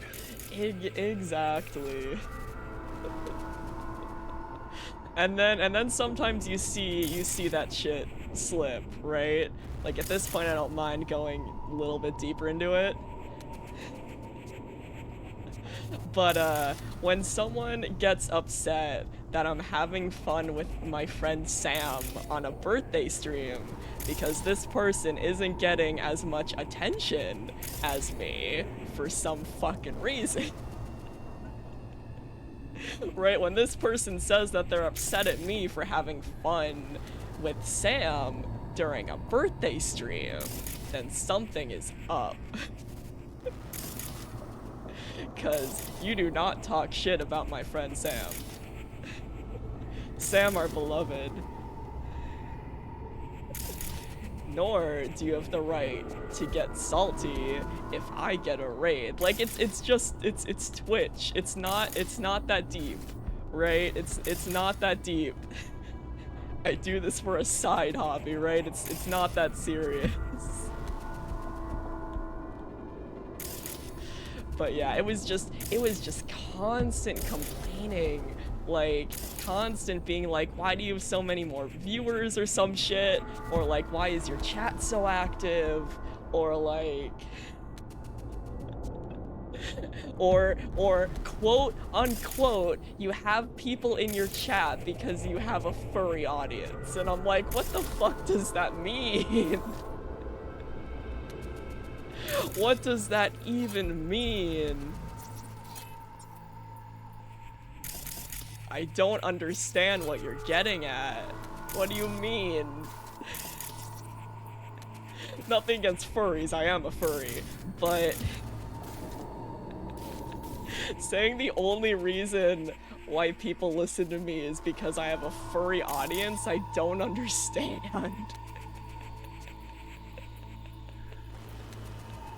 I don't understand. Generator. Got a visual. Kill it. And then he got pissy because I didn't respond to him right away after a stream. I guess I just shoot it. Sensor there we disabled. Go. Good work. Proceeding right? forward. He got, because after a stream I was still on call with Sam and we were still hanging out, right? And then he got pissy and upset because I didn't respond to him saying he was gonna play Dead Cells and then asking if it quote unquote please it. Like please it. Pleased with a TH at the end, right? So please it or something. As if it pleaseth me. Focus on my target. Like, got a clear shot. Are we shooting these people? 3, 2, 1. Nice. Right? Good job. Let's keep moving. So that whole incident, right? I cut that guy and also his partner off. I received a 3-paragraph essay about how much of a piece of shit I was, so that was heads up. Sizable patrol headed your way. Right? Copy that. Moving towards cover. But oh shit, let me shoot these guys. Let me commit a little bit of homie side. Have to blast our way through. Cover me, B. I go to the scope. Okay, so I can at least here we'll tell this guy to stop. Oh, that's Reed. We don't have enough for contagion yet. Heavy artillery. You got some late arrivals. Oh, this guy's a heckin' chonker. Can we tell him to stop? No, we don't have enough RAM to tell him to stop. We can do the contagion and the overheat in a second. Oh god, there's so many boys. There's so many boys. I will get back to the story in a second. There's a lot of boys. There's a lot of boys. Jesus. There's so many boys.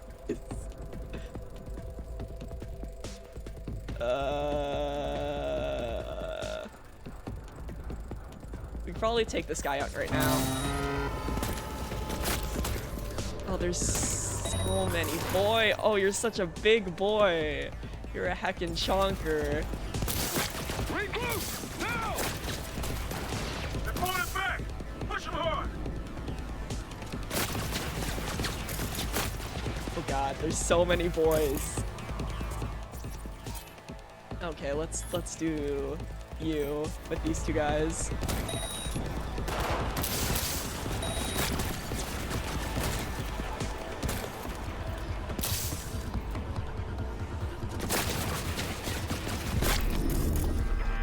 Alright, is there any more? Is there any more boys? Are we good? Poops! Poops! Poops! Oh god, I'm being shot. Oh, you. Okay, you can stop that immediately. Thank you. Don't let me out of your sight. I'm trying, Reed. I'm trying my best. Where? Okay, we can short circuit this guy, take it out immediately.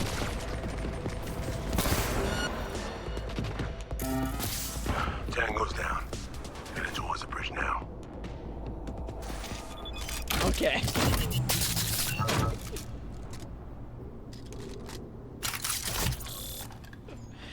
Yeah, and then so that incident happened in May, right? Yeah, and shit really sucked, right? So I took like a month break in May, and I thought after that everything was fine, right?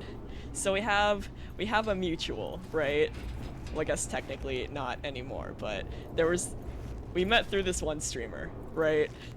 So I was still in this streamer server at this point. And this happened relatively recently. This happened literally last month. So this one was more recent. But everything was fine. I was just vibing in this guy's server, right? I was still watching his streams. Everything was hunky-dory, right? And then suddenly I wake up and I'm not in the server anymore, right? I'm not in his server anymore. He's not in my server anymore. So I reach out to him and I'm like, hey man, what's up? What's going on? And long story short with that, I got kicked out because my existence in there was quote unquote too mentally draining. Too mentally draining and causing too much drama, even though I literally barely said stuff besides, you know, answering the questions of the day or like talking like a normal person, right? So I do some research behind the scenes, right? And I found out that that original guy, his partner, got in hold of someone who's a mod in this streamer's server, right? So literally it was a 3 against 1 situation, and since they had a mod on their side, I got kicked and banned. And reading through the streamer's messages, right, the weirdest thing is that he never blamed me, right? In the message that he sent after I asked what was up, right, the dude, he never blamed me, right? So that really kind of tipped me off as to what happened, right? Because I feel like if shit really hit the fan, he would have said, I don't like your behavior with X, Y, and Z, right? But the fact that he said, I'm so sorry, and I hope that we can reconnect after this blows over, like that shit really tipped me off. that something was up, something was happening behind the scenes. So yeah, my current theory is that him, his partner, and a mod In a 3 against 1 situation, I was the fucking scapegoat. Right, I was the fucking scapegoat. So yeah, some good old-fashioned drama. Yup, what a fucking mess indeed it was. It was bad. Especially, like, the weirdest shit happened in that May situation, right? Because I reached out to the partner, right? I reached out to the partner with my anxieties about the main guy, right? I reached out to them. I was like, here's XYZ, why I've been feeling really uncomfortable with him, right? I feel like I have to always walk around eggshells. I feel bad whenever we talk because he's always comparing stuff and making me feel bad about it. And they agreed. They agreed. 100%. 100% they agreed, right? They were like, yeah, that makes sense. And yeah, I also want him to, like, get therapy and talk about his issues, right? So because I originally reached out to the partner before I said anything, right? I reached out to the partner and explained everything that was going on. But then once I reached out to the guy, then I got a 3-paragraph essay from the partner calling me a garbage, horrible person, and how dare I suggest that he gets therapy. And I'm just like, excuse me, you're the one who literally said 2 seconds ago that you wanted him to get therapy, right?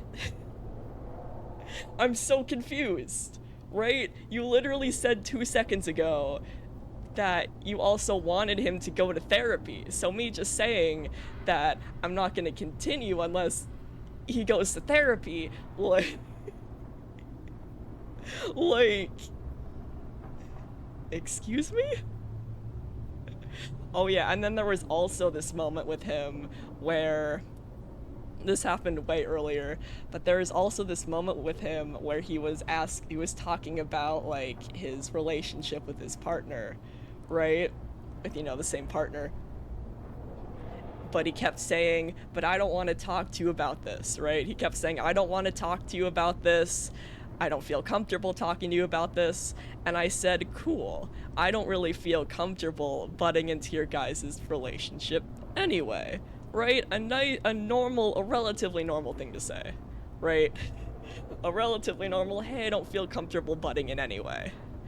And then I got a message from him a day later coming at me because I said that statement, right? And it ended up with me having to write an essay about why I wasn't comfortable talking about his relationship with him. Right, it ended up with me writing a 3-paragraph essay about why I didn't feel comfortable, and he still didn't believe me. And then he still said that I was coming off as vague. It was a whole thing. And it was the same, and then he got angry at me because I wouldn't critique his art, right? He got upset because he was showing me his art, and I was like, that's cool art. And I had to go on a whole explanation about why I wasn't good at critiquing somebody's art, right? I had to go through a whole explanation about why.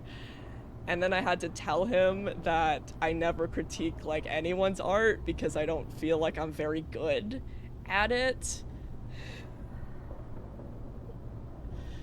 It was a whole thing. It was a whole thing. Like, yes, I can admit that I am not the most perfect person in the world, right? I fuck up. I make plenty of mistakes. Sometimes I come off as too strong. Sometimes I don't say enough, or sometimes I'm not good at saying how I feel in certain situations, right? Like, I understand that I also need to work on some shit as well. But man. Fucking man. Like, and then I reached out to, like, once I got kicked out of the streamer server, I reached out to a few people, right? pretty much, I started off, especially the conversation with this one person, because we would always talk in this streamer server, right? We'd just constantly talk to each other. So I reached out to her and I was like, hey, I got kicked from the streamers server. Here's why, if you still want to keep in contact. And they were also, like, ungodly surprised that that happened. And then apparently there's more, like, drama shit going down because she guessed a completely different mod than who actually, like, banded together with the guy and his partner. So... So yeah, that's the full story, pretty much, of what happened. Oh yeah, and it was also going on about how he wanted a deeper friendship with me, which was kind of creepy. So, like, he was constantly, like, doing that, making me write a 3-paragraph essay, and it was just because he wanted a quote-unquote deeper friendship with me, and it was kind of weird. And then when I talked to Sam, she was like, yeah, get out of there. And I was like, yeah, I'm getting out of there. Anyway, that's what you missed on Glee.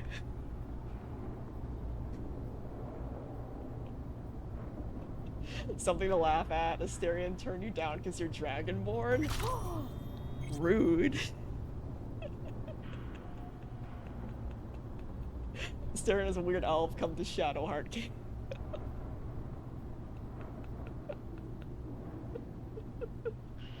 On brighter news, you guys can bond over Baldur's Gate 3. The great thing about my Baldur's Gate 3 knowledge, on a lighter note, is because I don't have time to commit to Baldur's Gate 3, and I probably won't for a while because there's so many things to do. Literally just learning all of my Baldur's Gate 3 knowledge through Nanu, I suppose now you as well, and Jesse Cox. And also some of the messages in Discord of Nanu and Kale simping over Asteri. just both of them just kind of doing a little bit of that simping. Just a little bit of simping, aka I look away for 2 seconds and suddenly there's 50 messages.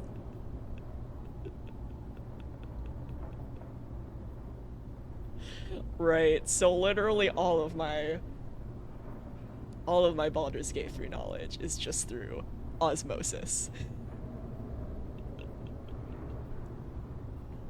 The great thing about Baldur's Gate 3 is that there's so much to do, so no playthrough is the same. Oh, good shit.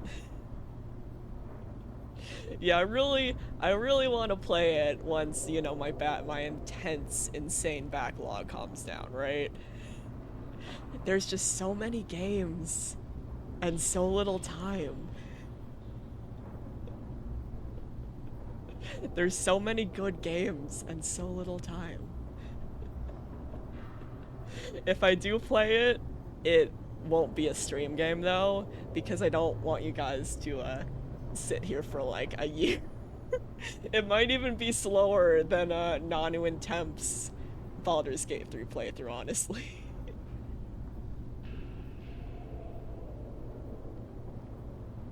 But I do want to try it out once my oh god, oh fuck, my backlog calms down. Cause there's just so many good games. Too many good games. So many games, right? Literally Wizard with a Gun came out yesterday on Steam, and I really want to play that as well. And then I want to play Dead Space 2 on stream, and then we gotta return to Dredge and Disco Elysium. And then I know once Alan Wake 2 comes out, when I play that for one of the spooky Saturdays, I know I'm gonna want to continue that one. It'll be like a Soma in terms of continuation. There's too many games. There's too many games. You refuse dates, hang out with people, etc. just because you really want to play Baldur's Gate 3 further. That's a mood. That's a big mood. I've been doing that, but instead of Baldur's Gate 3, I've been ignoring, well, not ignoring, but I've been delaying people's commitments because of art. I've been ignoring people's commitments because of art and also wanting to do a full new Cyberpunk playthrough on my own time. Because of all the stuff they changed in the 2.0 update. But I keep telling myself, no, I should actually do these commitments. I should actually go hang out with people because I'm in a new state. I'm in a new state and I don't have as many connections as I used to because being a fucking adult and making friends that's not online is hard. Right? Being an adult and making friends in a brand heckin' new state of good old-fashioned Hotel California is very, very hard. So as much as my brain is like introvert brain, I don't say no to commitments because, man, like making friends online isn't too bad, right? Because if you like the same shit and then you share a server and then you just figure out how to get over that initial talking anxiety, then usually it works out pretty well. But having to do that shit in person and not come off as a weirdo, especially since, you know, COVID was a thing and that ruined everyone's social abilities, including myself. You should have seen when I first tried to hang out with people once like COVID restrictions started to lift. No going back. It was awkward. Elevator, follow me. Like literally my closest friends at the time, right, was very awkward and we didn't know how to act like normal people. Also, thank you for the anti-shramp and the hydrate. No shramp in here.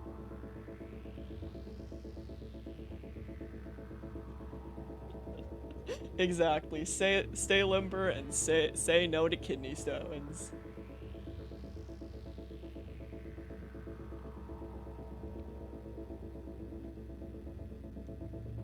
All my homies hate kidney stones.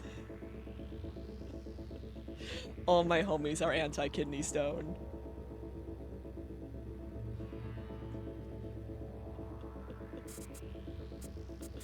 But yeah, it definitely took a while to figure out how to be a person again. Especially being on T and how my voice kind of keeps dropping. I don't know how to talk a lot of the times nowadays. Right? I'm worried when I talk and it's like a stranger. I'm worried, oh no, do I come off too harsh? Because I'm trying to like naturally deepen my voice. I also don't know how to project anymore, right? When I order at a busy restaurant or when I go get a sub from the Jersey Subs. Right? I don't know how to project my voice anymore. I don't know how to make my voice loud to be heard over the crowd. And yeah, the tea is doing its job, and I am so very hyped. The tea is working. I have enough facial scruff to be barely noticeable, right? And that's an improvement. Right, I was meeting with my manager because we do like weekly, well, not weekly, monthly meetings where we just kind of vibe. And she was like, oh yeah, I've noticed that you're growing in some facial hair. And I'm like, oh shit, someone else is noticing? Not just me when I stare oddly close in the mirror for 5 minutes because I'm very happy about it. Right? True progress is actually being able to see a little bit of mustache in the mirror without literally leaning ungodly close. Right? Listen, I'm already doing that, and it's getting worse. It's getting worse, right? Like, I can no longer contain the, whenever I get into a car, right? Whenever I get into a car, or get out of a car, or when I'm walking to work, and then I finally get to sit down, and it's just, whoof. It's getting worse. It's getting worse in these bones. These bones are getting older. Yeah, the random deep sigh.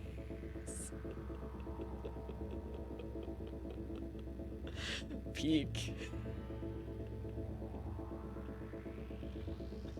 Also, it's really interesting too, because I'm also getting the bro nod happening to me, right? Like, one day I was holding open a door for a bunch of guys, right? And they all collectively did, like, the head nod. I kind of feel like I have it down, but it still feels awkward to me.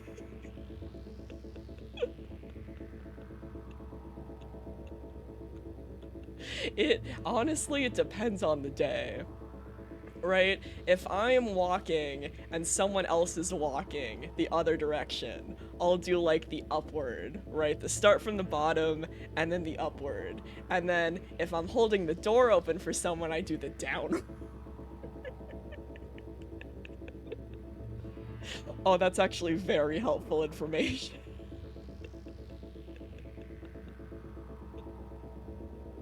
Right? It is definitely the wildest thing about, like, just transitioning in general is figuring out how to navigate, like, social norms, right?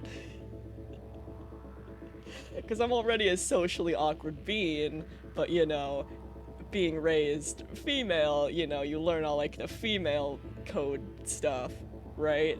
But then suddenly transitioning, and then people see you as a fellow dude. It's like, how in the world do I navigate this? But it's like a fun challenge to figure it out, right? Like, going through puberty the second time is a fuck ton more enjoyable than the first, let's be real. Right? I think trans guys, and then also trans women as well, right? Just enjoy puberty, well, the second puberty, a lot more than a lot of other people do. Upwards is like, what's up, my dude? Downwards is more like, I acknowledge you exist and I see you. Listen, I'm gonna legitimately write this down, right? This is like big brain knowledge, and I know I'll forget it by tomorrow. So I'm gonna make a good old-fashioned note for myself. Just in case. My future self, future Thigh, will thank me for this. I know it.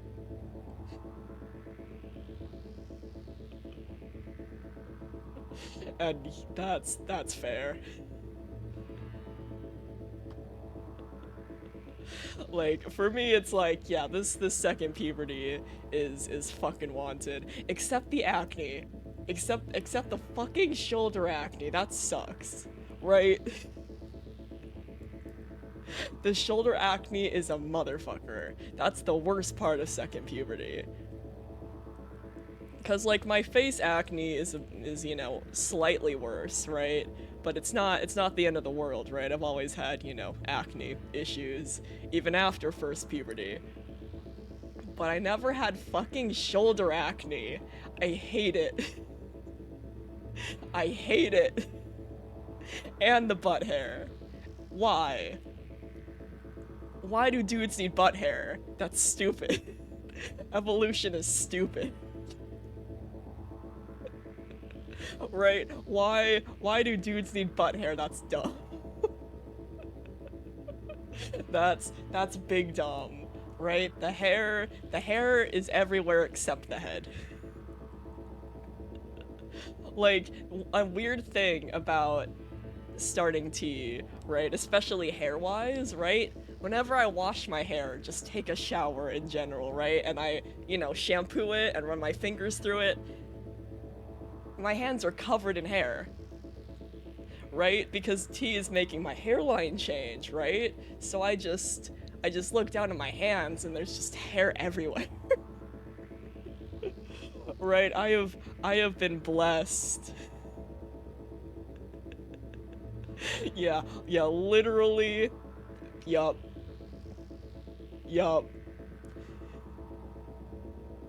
It was even worse when I got a haircut recently, right? Because my hair was getting too long, so I went to get a haircut.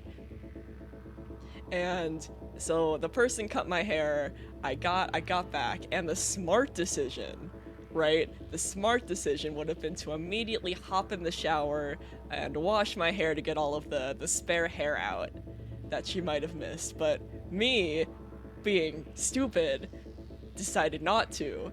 And then when I woke up the next morning, all of my sheets were covered in hair, my pillowcase was covered in hair, right? My blanket was covered in hair.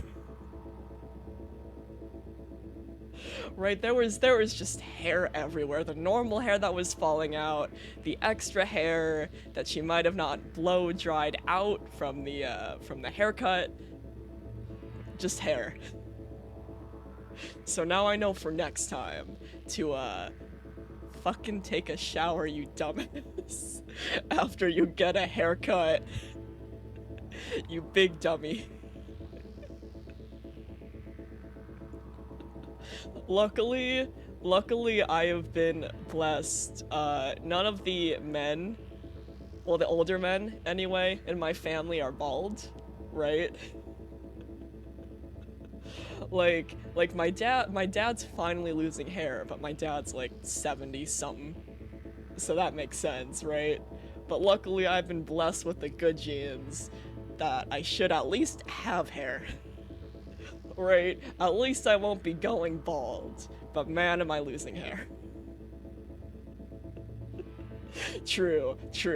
I can't jinx it, right? I can't look back at this stream like 10 years, 20 years, I don't know, 30 years in the future and being like, oh no, I jinxed it.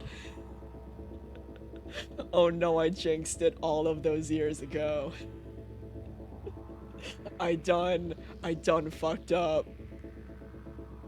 I done big fucked up. So yeah, gonna cross my fingies and try not to jinx it. But yeah, moral of the story, I do be losing hair, and fuck shoulder acne. Fuck shoulder acne, fuck backne. I hate it. And that reminds me, I should actually ask, like, my doctor person if I can get a refill on the prescription acne cream that I have. You know it's bad. When I had to, at one of my doctor's appointments, I was like, hey, do you have something to help with this? This is getting out of hand and my shoulders are hurting.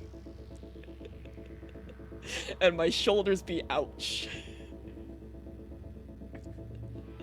During COVID, you did a mental breakdown over your hairline at 25 and shaved your head just to mentally prepare yourself. You can pull it off though? Good shit. But it's rough to think about. That's fair. At least you're good on it for now. And at least you know that you can heckin' rock it. Man, the thing I am most excited about is getting more facial hair, right? Because I have been cursed with serial baby face. Right? Serial fucking baby face. It's another reason why I don't show my face on stream. Because I have been cursed with the serial baby face, especially I think just being a trans guy in general as well also doesn't help with the serial baby face condition. The serial, oh, everyone tells me that I'll be thankful for it when I'm older, but that still hasn't happened yet. That still hasn't happened yet. So when I finally get some good facial hair, it'll be so nice. Plus I'm just hyped about facial hair. You were the opposite at 18 people called you sir. See, the beard increases the age. Right? The beard helps repel serial baby face syndrome. That, oh, Avo, I can relate so much. I can relate so much. Right, for the longest time, literally for the longest time, people clocked me anywhere from like 16 to 19, and by that time I was already like early mid 20s, right? I feel that so much. Like, okay, a wild story, right? A wild story, right? I was out, this was a few years ago, right? But I was still like early 20s, I think, right? So I was at Costco, right? My parents were getting something else, so I was just like seeing if I could help out and grab some extra stuff for them, right? And then I saw the samples dude, right? And I'm just like, fuck yeah, I fucking love the Costco sample dude. So I went over to him and I went to grab a sample, right? And then he turned to me and was just like, "Where are your parents?" And I'm like, "Sir," and he's like, "Yeah, I can't give any free samples to like someone under 18. Where are your parents?" And I'm like, "Sir," I think I was like 23 or something. "Sir, I'm 23. Sir, I am a grown man. Give me my fucking sample. Give me my fucking sample. I am a grown man, and I want my free miniature hot dog. Give me my fucking sample. I need my fucking sample." And he wouldn't believe me, right? The dude wouldn't believe me, so I literally did have to go grab my mom. I did have to go grab my mom, and then my mom turned, and then she was like, "Yeah, he's over 18, just give him the sample." The fact that the dude would not believe me. So I actually did have to get my mom to get my sample.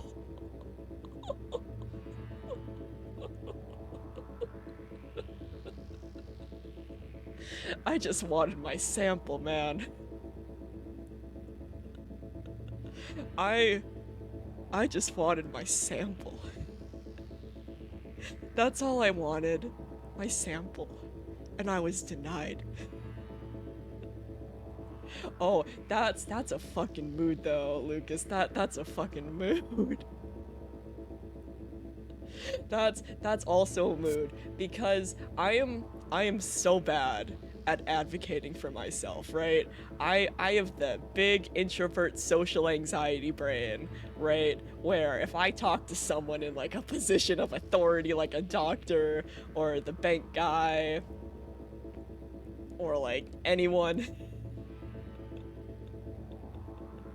I just roll over and take it, right? So whenever I do like something important myself, and then I call my parents afterwards, they're like, "Well, why did you just roll over when it comes to X, Y, and Z? You could have gotten a better deal with X and Y." I'm like, I don't know. I don't know. I have anxiety doing adult stuff. Fucking same. Fucking same. It's the worst at the doctor though. It is. I'm so bad at advocating for myself at the doctor, right? Especially when it's stomach issues, right? Because you guys know me, I have chronic stomach issues. I have good old-fashioned IBS gang, right? So whenever I have like a bad stomach time, right? Like that one time where I need to go to a bunch of doctors because of it, I was so bad at advocating for myself. It was my parents who finally were like, yeah, he needs an x-ray, right? It was my parents who finally said, yeah, give him an x-ray. He's been suffering and we need to know what the fuck is going on, right? Meanwhile, me just sobbing in excruciating pain and feeling bad, just rolling over and like the pain med's not doing anything for me. Yup. And you never really know when it's going to happen, right? Like, there was one time where I had a really bad IBS attack on a plane. Like, literally the worst time to have an IBS attack, right? On a fucking plane, 30,000 feet up in the sky, right? And when you're stuck on a giant metal tin can with a bunch of people, right? I started getting anxious, I started freaking out, which made it even worse. Like, and then they did have to do the, is anyone a doctor on the plane for me? Right, you know it's bad when they had to do the, hey, is anyone on this plane a doctor, right? And it was so bad. It was so bad. So now, right, I used to be really good on planes, right? I used to be 10 out of 10. I can go anywhere on a plane, right? I can sit for overseas trips on a plane that's like 9-10 hours long, right? Now my brain is like, yeah, I can do 3-hour, 4-hour plane trips max, right? I used to be so good on planes. Now my brain is like, yeah, if you're in the air for more than 3 hours, you're gonna freak out. And I'm like, fuck, that really limits my travel options. That literally limits my travel options so much. Like, if my animation friends, right, that I know in real life, if they really wanted to go overseas with me, then yes, I would be able to push through it because, you know, my friends would be there. But if I'm alone, on this plane, next to strangers, nah, that 3-4 hours max. That's all I'm doing. You legit cannot use any bathroom that is in your home. Your body refuses. Oof. Oof. I used to be mostly like that. Now it's just like no one can be in the bathroom while I'm in the bathroom, and then I can use the bathroom. Right? It used to be no public toilets. Now it's like no one is allowed to be in the vicinity. just no one. Illegal. Banned. But I do have the, I cannot fall asleep in any place that isn't my bed or a bed, right? A couple years ago, you went to visit your ex-girlfriend at her parents' house. You honestly didn't use the bathroom for 2 weeks. And ended up going to the hospital. Oh no. Oh no.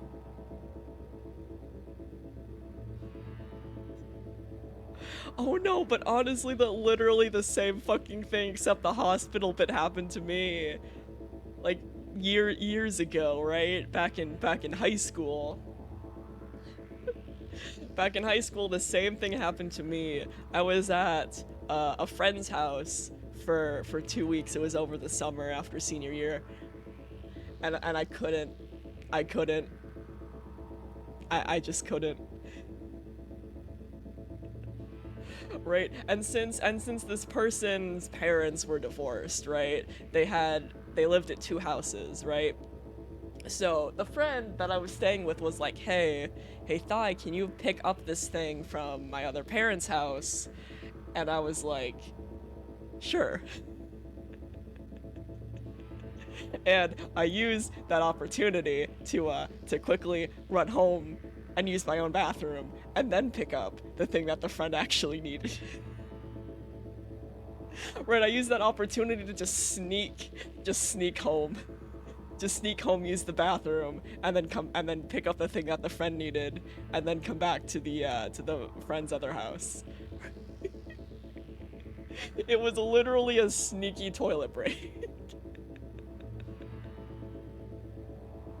and thank fuck I did that, right? Thank fuck I was able to get a sneaky toilet break, because I was getting very bloated and uncomfortable by that time.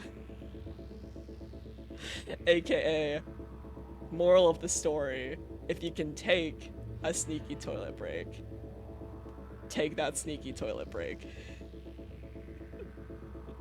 In any way you can.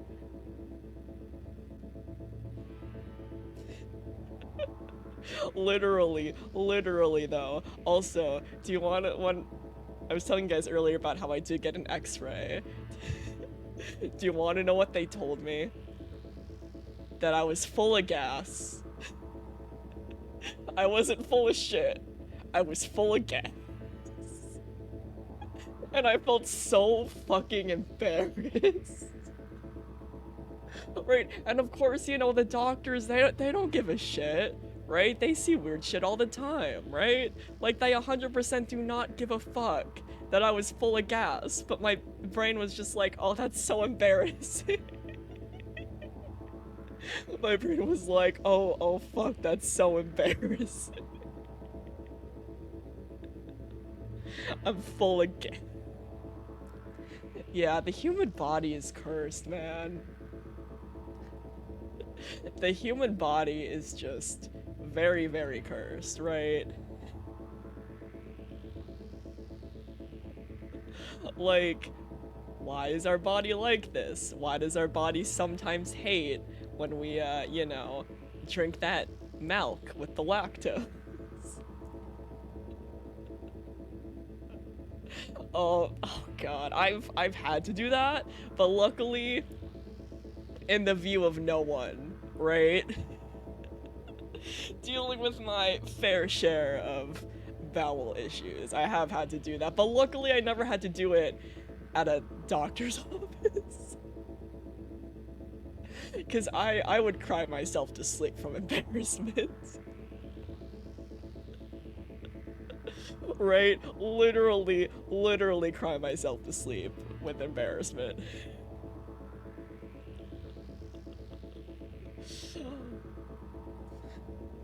Oh, the poor nurse offered to help you. Oh, that's even worse. I would have 100% cried.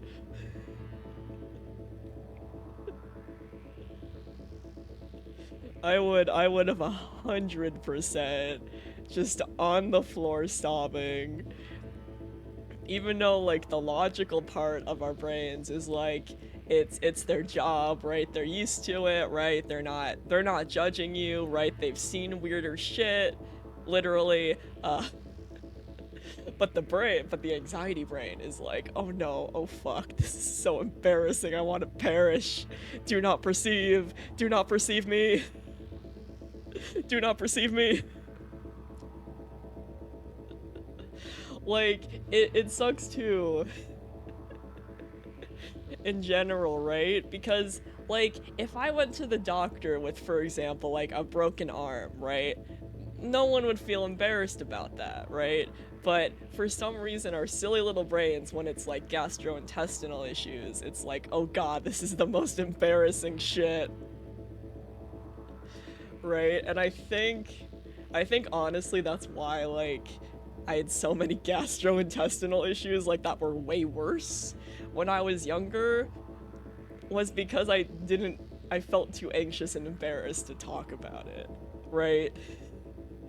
I felt so anxious and so embarrassed that like I never reached out, I never went to a doctor for advice, right? I just kept it all inside until everything got fucked. And then I finally changed, you know, my diet. Because while I'll always have IBS, switching to a healthier diet, cutting out a lot of soda and soft drinks out of my life has actually helped a lot. And I probably would have done that earlier if I, you know, felt comfortable to talk to someone. And like when that same ex-girlfriend had some surgery, it legit helped her clean herself when it came to me. Nope, that's a mood. That's a mood, right? If literally anyone asked me, right, to help them with something like that, I'd be like, especially if we were, you know, friends, right? I'd be like, yeah, of course, it's fine.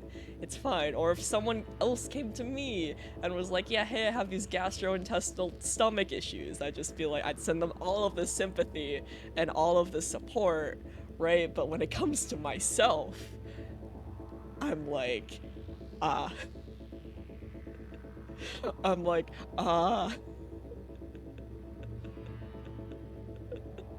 like, even the little things too. Like, Avo, I legit remember you having to, like, constantly ask me if you could, like, help carry something. Like, as simple as I was carrying too much shit, and you asked to help, right? And my brain was like, no, I'm fine. Even though the better answer would have been to be like, yes, I appreciate your help, please help me, I need help with this thing, or carrying something, or even just simple shit, right? Like, I don't know if it's just because of how independent I grew up, right? Like, pretty much I did all of the shit myself since I was a little kid, plus anxiety. Right, but I'm trying to be better slowly but surely, and trying to, you know, ask for help, trying to realize that, you know, shut up brain, you're not a burden, right? Shut up anxiety brain, you have no right to tell me that I'm a burden. Fuck you. Fuck you, anxiety brain. Oh, that Lucas, that's a fucking mood. That's a fucking mood. Like, now I do like a meal plan, right? So 90% of my food gets delivered to me, which is really nice. But before I had that, oh my goodness, I would lug 2 weeks of groceries. 2 weeks of groceries on my shoulders and in my backpack, and just slowly trudge home. Just slowly trudge home. All in one trip. See, we're all ahead of the curve. We're all ahead of the curve. Oh, it is. Oh, it's so nice. Right? The meal plan I have, like, just gives me the raw ingredients and I still have to cook it. But man, not having to go to the store, and it also helped me so much with not eating the same shit all the time, right? Because, you know, living in California, everything is expensive. Everything is expensive. Food is expensive, the theater is expensive, everything. So I would get the same shit every single week, right? The same food, just everything. So I finally have some variety without breaking my bank. Your mom and grandparents were always like, you can just leave some and come back. And you were like, no, I got this. I'm strong and saves time. You are the strongest. Avo, you are stronger than me. You are stronger and taller than me. Maybe, you know, maybe we'll finally be evenly matched now that I've been on T for a while. Avo, just imagine once you get on T, right? You're gonna be the strongest motherfucker. right? I only have a chance against you now because I've been on T for a bit, right? But once you get on T, you're gonna be fucking strong. You're gonna be heckin' strong. Oh yeah, because waiters are fucking strong.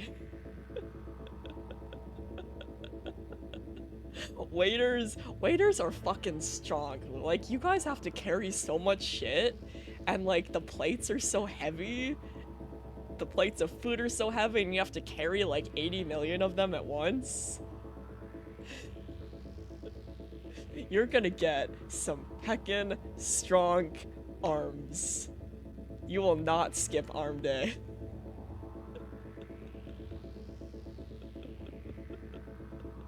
Fellow short kings. This is the short king channel. No tall kings allowed, right? Only the short kings.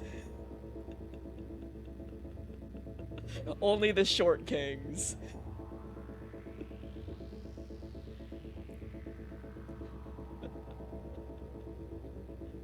But yeah, you are gonna be so strong. You struggled in the beginning, now you're like, I got this till you touch a very hot plate, that's fair. But at least you heckin' got this though. Look at them strong arms. Exactly. Every person above 5'6", no leggies. No leggies. No leggies. Sorry, Nanu, and also Temp if he's still lurking in the chat. Right, I was talking with Nanu the other day, and by other day I mean like a few weeks ago when we had this conversation. It's been a minute. But the fact that Temp is literally 1 whole foot taller than me, I just find it funny. I just find it funny that, like, if we ever all meet up in person, he is just gonna tower over me because he's a foot taller than me.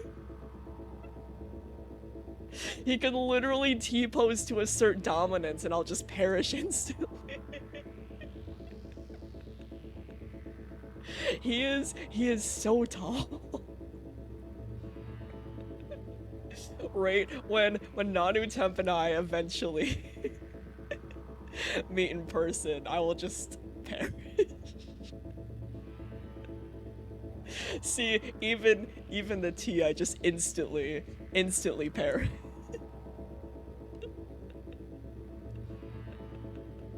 Listen, I can only flex so much when the man is a foot taller than me.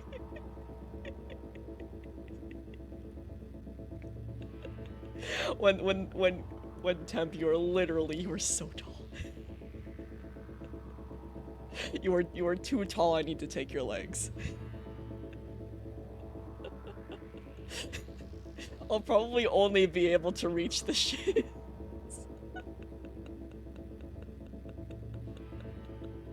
I will definitely have to go for the shins, because I'll probably only be able to reach the shins.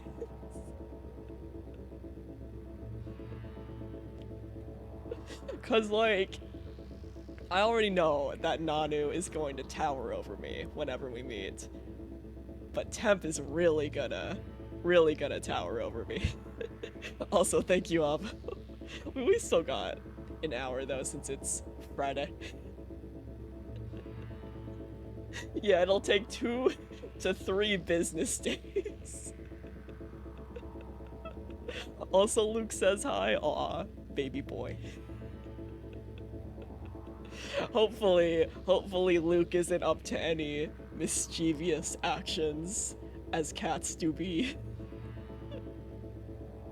Being a little menace to society, but a cute little menace to society. I still can't get over how one of Temp's cats, Luke, always looks like he is so done with everything, right? Especially the way that he sits. Also, thank you for the pin, Nanu, of Lucas's message. It's so good. It's so good.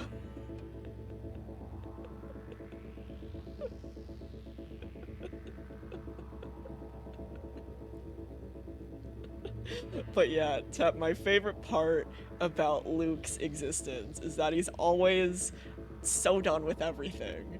He looks so grumpy and upset all the time. And he just sits like an upset businessman, and I love him. He just sits like an upset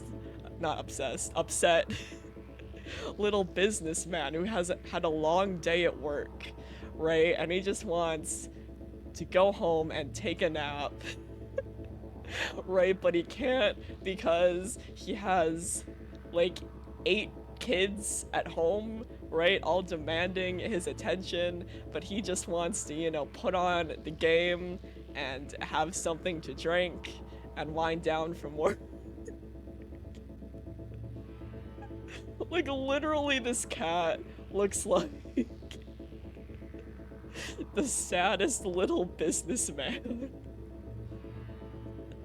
Oh yeah, 100% probably parks his car and stays in it for 15 minutes just breathing before coming into the house. Yup.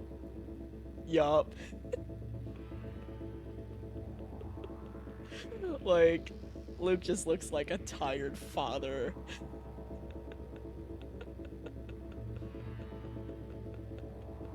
Nanu, are you the tired father? Are you secretly the tired father?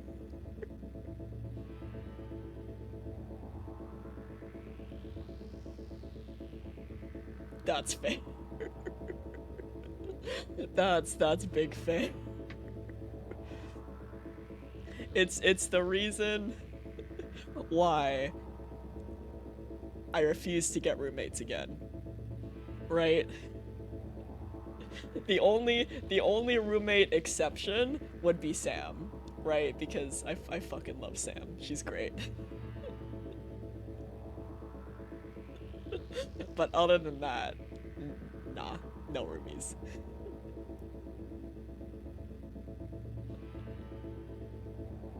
Exactly, it is like time without responsibilities, right? You're in that moment before you have to like head in the house and be productive. Like when I interned at Lockheed back in 2019, right? And the commute was really long. It was like 45 minutes. Just vibing in the car after work was so nice. It was just so nice. It was quality shit. And Sam, after living with roommates for 5 years, never again. Never again. It is just so nice to have your own space, right? And even nicer that I don't have to worry about people overhearing me talk to myself. And also you guys about the most randomest shit. Right? It's the big reason why I didn't start streaming until I had my own place. Because fuck, no one's gonna hear me ramble to myself except you guys, who are here to listen to me ramble. Right? It was awkward enough playing Beat Saber in the common room, right? It was awkward enough back in college when everyone was stuck home from COVID, right? Just playing Beat Saber in the common area. Because the thing about Beat Saber is you look fucking sick in your head, but man, do you look stupid outside. Right, when you're in Beat Saber, you look fucking sick and cool, and you're vibing, and you're having a great time, but outside, if some random person is watching you, man, do you look dumb.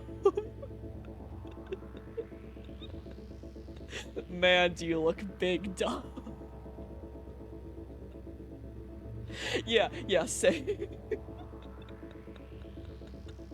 Fucking It was not glamorous. I commend anyone who has like a Beat Saber YouTube channel and also shows like their whole self right? Nah, that's cursed. Because no one looks good playing Beat Saber. Except in the game, where you feel like a fucking god and doing a bunch of like crazy shit and moves and being like, aren't I so cool? And everyone else is just like, what?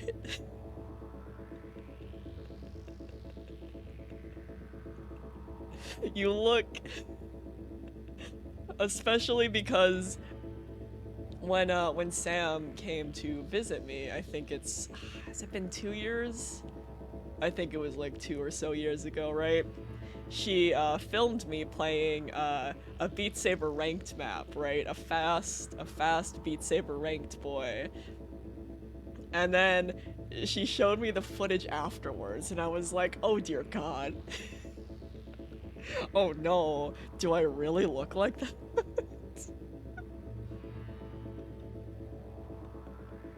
Do I really look like that? Uh-oh.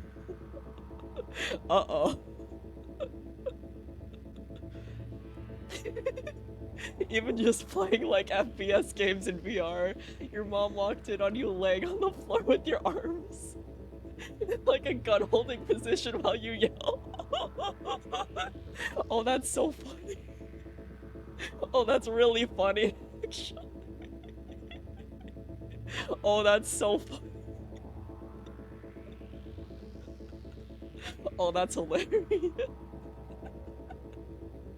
Especially your mom walking in. Oh, that's really, really funny. Oh, that's fantastic. Oh, that's literally amazing.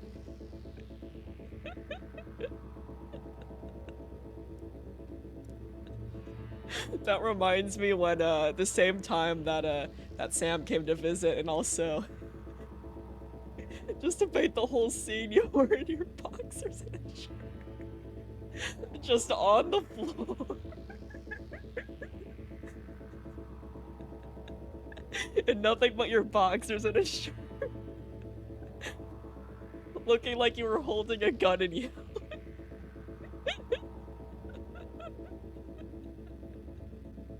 Oh, that's really great. Oh, that's hilarious. I fucking love VR for those reasons, and those reasons alone. Oh, that's hilarious. Your mom was probably like, what the fuck is happening? Are you okay, my son? Are you alright, my son? Yeah, but in game, you're the motherfucking Grim Reaper. Exactly. Exactly. In the game, you're kicking ass and taking names. But man, in real life... that is why I could never go to one of those VR things, like those VR... You know, the places that you go to play VR games specifically. I just feel too embarrassed. My mom told you that she just walked back out of the room and closed the door. You didn't even notice until she told you over dinner. That's even funny. That's even funnier, actually. The fact that she just opened the door, took one look at you in your boxers and t-shirt, on the floor, yelling, and then just closed the door. And then just closed the door and left. The fact that she didn't even get your attention in the moment, she was just like, okay, and then closed the door. And then just closed the door.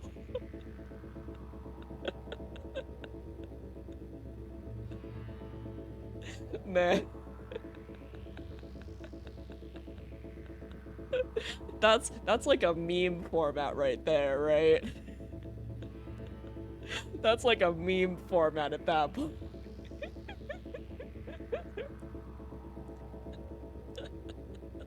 It's funny too because the first one is, you know, normal teenage boy behavior. The second one is so fucking ridiculous. Right, like, what's to be expected? You know, laying down in VR yelling with just your boxers and a t-shirt is really funny.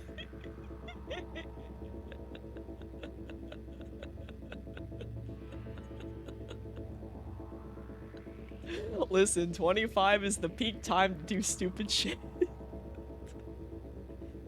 Oh, but man, that's priceless. That's so good.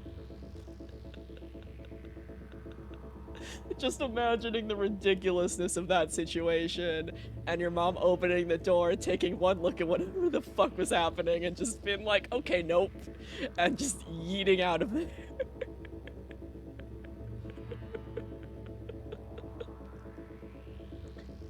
Oh, it was in your own goddamn house too, which she was visiting. So the fact that it wasn't even in like the family's home, it was in your house. It was in your house, and she was a kid.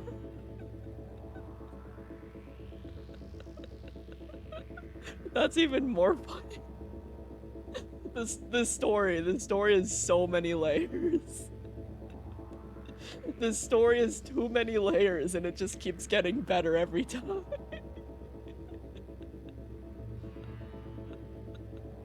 The fact that it was in your own house. What a goofball. And dude, listen, I really hope you tell that story at parties, because it's really funny. Right, that's a good party story with close friends, if I've ever seen one.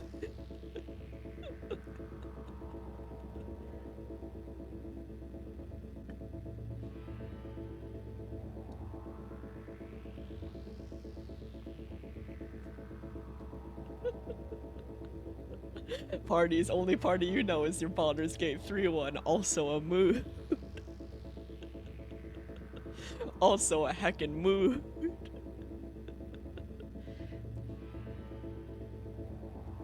Especially being a working adult with only so many vacation days. Right, like my ass cannot afford to deal with like hangovers and shit the next day. Oh yeah.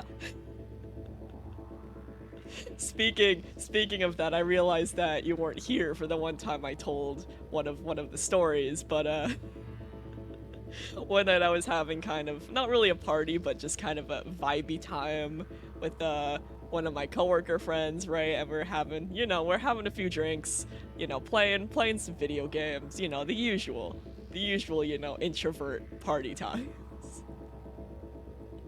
Right, and then we were like, okay, we're kind of hungry, we should start cooking dinner. So we started cooking dinner and following the recipe, and he was cooking some burgies, and I was like prepping the sides, right, normal shit. So on the recipe, it says to grab a stick of butter and put it in the microwave, right? So my brain was like, okay, stick of butter in the bowl, and I would open the microwave, and I was about to put it in, and my friend was like, Thy, no, Thy, stop. And I was like, what do you mean? And he was like, Thy, that's a metal bowl. You were about to put a metal bowl in the microwave.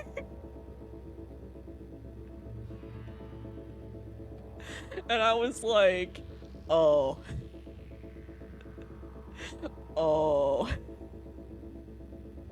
So, the last kind of vibey party that I went to when I had a few drinks, I almost set this dude's house on fire. Yeah, about to make some electricity. Yeah, so, first time I was, like, hanging out with a friend and we were having drinks, I almost burned the house down.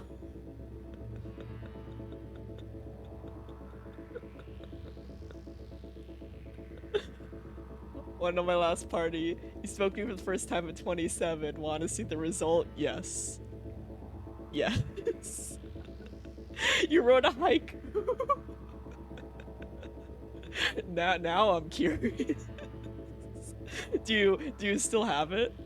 If you would like to share with the class.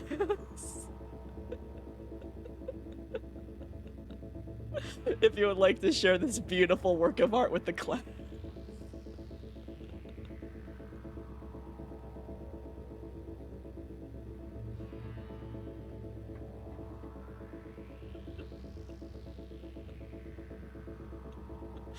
Man, look at all of us being, you know, professional adults.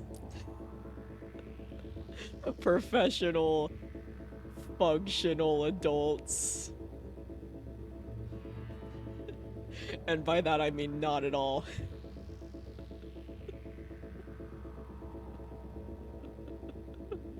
Uploading it to Imgur? Oh, I cannot wait. Oh, I cannot wait. I am waiting in bated breath.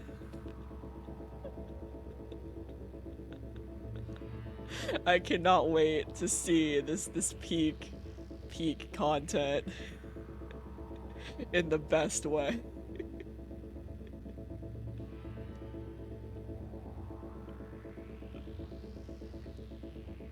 While I hydrate to say no to kidney stones.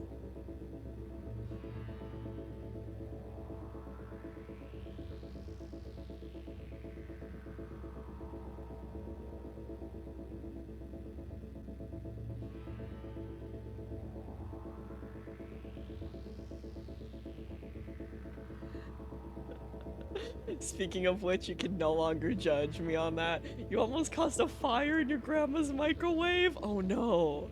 Oh no. So let me alt tab out of Cyberpunk so we can see this beautiful, beautiful here. We'll even share it with the class.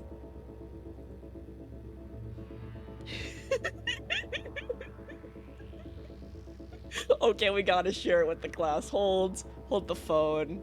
Hold the phone. Hold the phone. Hold the phone.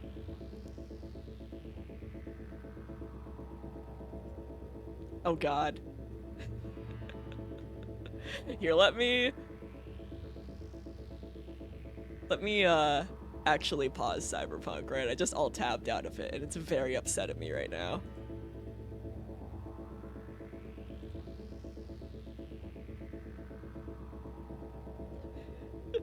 Also went on a rant about if you truly understand English or if you just pretend you do. Listen, that's just the English mood. Let's just be real. None of us really know English. We just pretend. We just pretend that we do while suffering. Alright, let's see if I can get everything to work without everything yelling at me. Hold on, let me tab back into Cyberpunk, right? Let me close. That's fine. I honestly don't care. Let me actually pause and let me save just in case something crashes. Right, but let me actually pause Cyberpunk, right? So it gets less angry at me once I tab out of it. So it stops having a conundrum.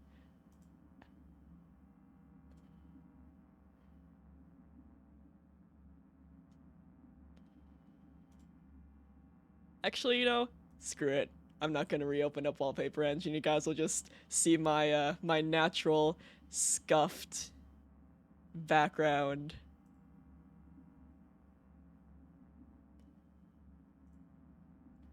So that way you guys can see this this beautiful poem.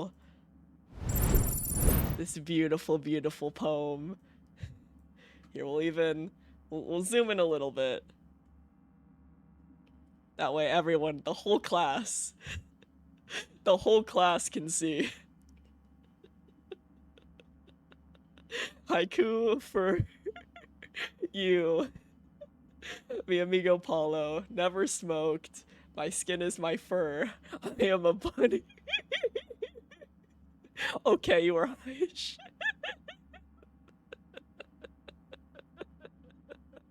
10 out of 10. 10 out of 10. Beautiful peak content. 10 out of 10. Get this shit published. Get this shit published immediately. Frame it, hang it on your wall, and call it art. Because if I think a banana taped to a wall, if the world, society, thinks that banana taped to a wall is art, therefore this is also art. Right, if society thinks a banana duct taped to a wall is art, clearly this beautiful haiku is art.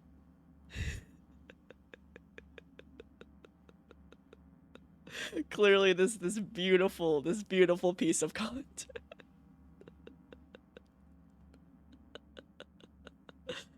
Oh, I cannot wait. I need to see this. I need to see how cursed this food is. Because I can only imagine. Oh, I am so curious. Yeah, we'll do the good old copy paste.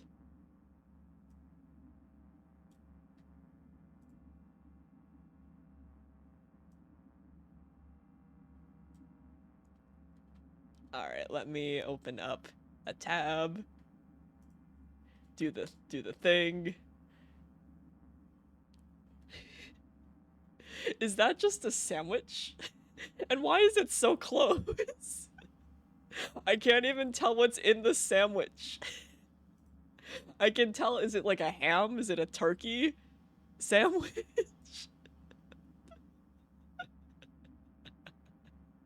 Why is it so close up? I can't even tell what sandwich.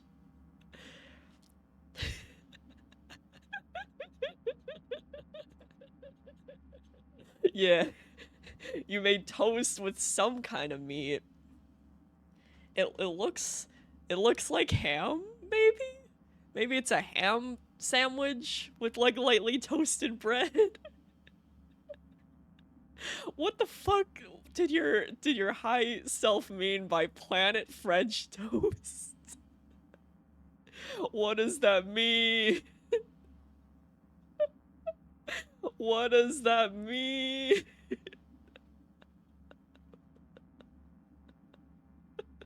What does it mean?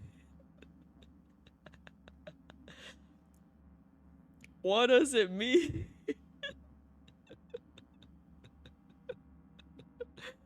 Oh, I am like, there might be something else in there besides the ham, right? And a burnt ham.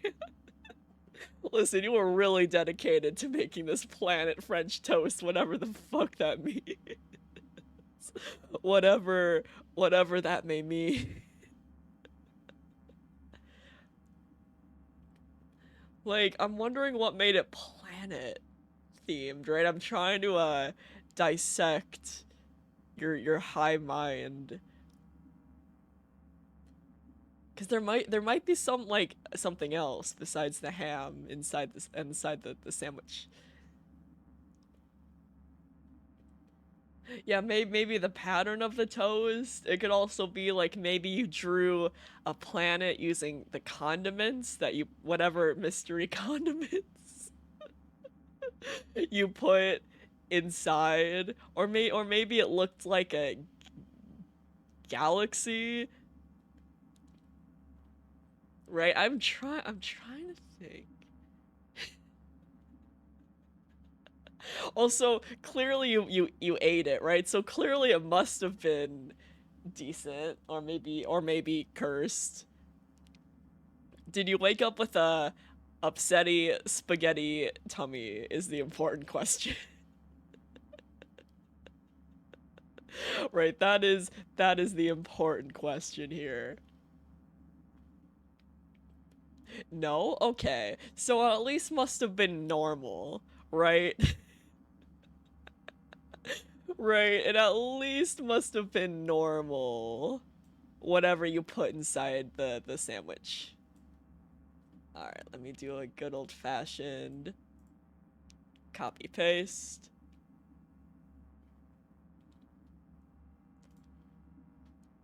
All right, let's see what this peak content. We'll zoom in a little bit. Sometimes I think I actually don't know if I actually understand English. Does that make sense, or do I prove my point? Feels like there's too many me in this sentence. The other avocado is like, I think you're just too high.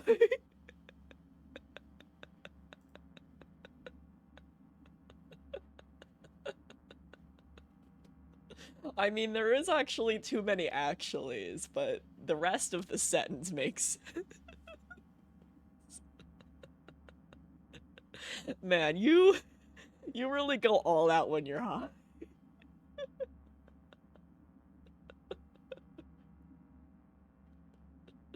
Right, because I've gotten high a few times, mostly with my cousin, because, you know, he would provide me free shit, because, you know, he's my cousin.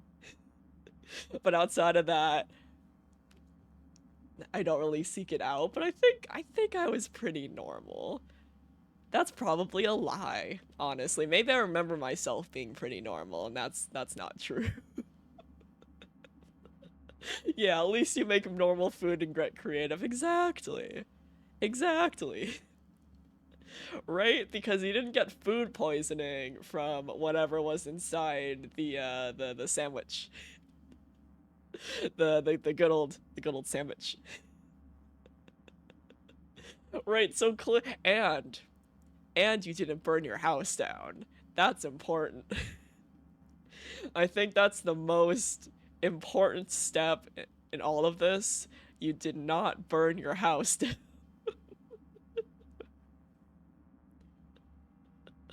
Oh, that's a mood.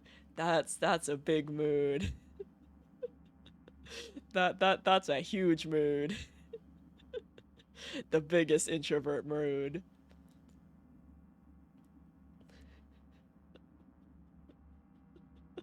But for me it goes the opposite way. For me, it's constantly being like, oh yeah, I'm fine, right? I'm not doing anything weird. I'm fine, everything's fine, I'm acting normal, right? Everything's okay. And then my friends look towards me and they're like, Thigh, you're acting high. And I'm like, fuck. How dare this thing that I took consensually is doing its job. Right? How dare I not be immune to the thing that I volunteered to do? How dare? How dare? Oh, I fucking love the haiku. It is peak content. Speaking of Bernie again, it was a brand of ramen, of a ramen bowl. You were trying out culinarita. It never said do not put in microwave. You found out the hard way that the lining of the cover that gets glued is aluminum. Because it did not all come off while taking the cover off. Oh no. Oh no. See, that's an honest mistake, right? That's a thing that can totally happen normally to anyone, right? Especially since it didn't give you a warning to not put it in the microwave, right? So that's an understandable mistake. You turn your back for 1 second, saw a second flashbang of orange light. Oh no. Oh no. We really do. We really do. Here's Ava with his honest mistake, and here's me just shoving a full metal bowl almost into the microwave.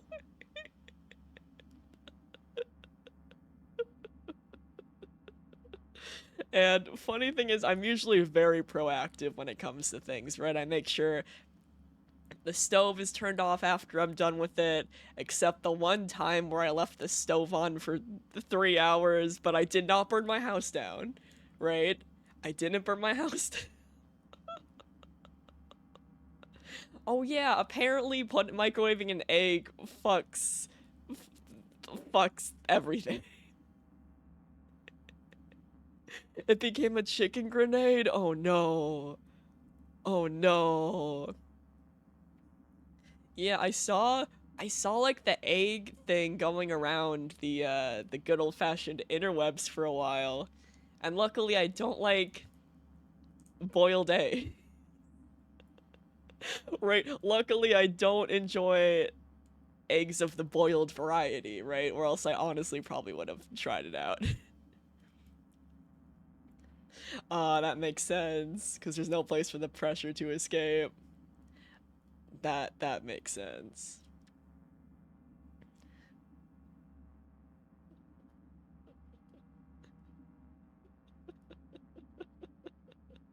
That's big fair. Oh yeah, if you like microwave a potato, aren't you supposed to like cut open the potato? Like you can't just microwave it. Yeah, an unpoked potato.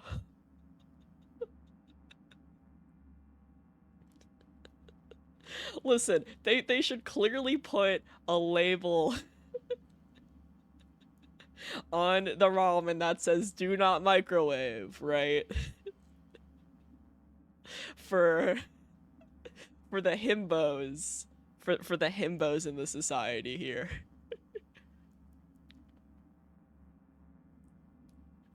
Cause yeah, my parents do the poking hole and warming up a potato in the microwave thing. I think to get them soft enough so that they're more easily peelable. I think. Yeah, microwaved ramen is current. It was like when I was a freshman in college, and also when I was in high school. That was like the main thing that I ate. Probably not the healthiest, but you know, you're a college student. You're allowed to eat ramen. It's part of the stereotype, right? Oh, I feel that, Avo, as well. Like, I'm a decent cook, like, sometimes, right? But I have the issue of either I undercook something or I overcook something. Especially when it comes to stuff like chicken, right?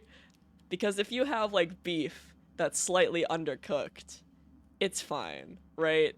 It's not gonna kill you. But I don't want to get salmonella from uncooked chicken, right? So if I ever cook chicken for any of you, be prepared for it to be fucking overcooked. Right? Just eat some sauce on that, right? just eat some sauce. Going back to pro male tips, become used to really lighting fire and seeing shit on fire. I love how the dude experience is just arson. The dude experience is just arson.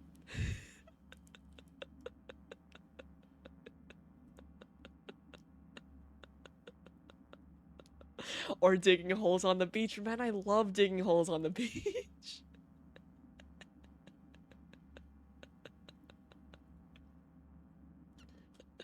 Man, I know when I next go to the beach, I'm gonna dig some heckin' holes in the sand.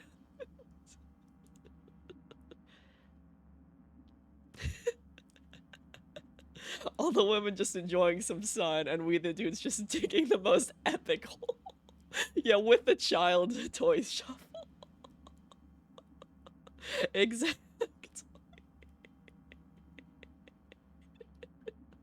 Just dudes being dudes. And digging their epic hole. That reminds me of this one post that I saw on Reddit about like how some guys, girlfriends, wives, significant others of the female variety, right, think that like they're really thinking about some deep shit, right? When in reality, like, what's going through guys' heads is the most ridiculous dumb shit to ever exist. They're like, I wonder what he's thinking about. And it's just like, what if I digged a hole? I dug a hole. What if I dug a really deep hole? Or I wonder what my cat would think if he could talk to me. Also, thank you, You've caught yourself thinking about the most random shit while you laid in bed in deep sigh. And it's so funny too, because so many people from an outsider's perspective would be like, I wonder what he's thinking about. And it's really just like the most random stupid shit to ever exist.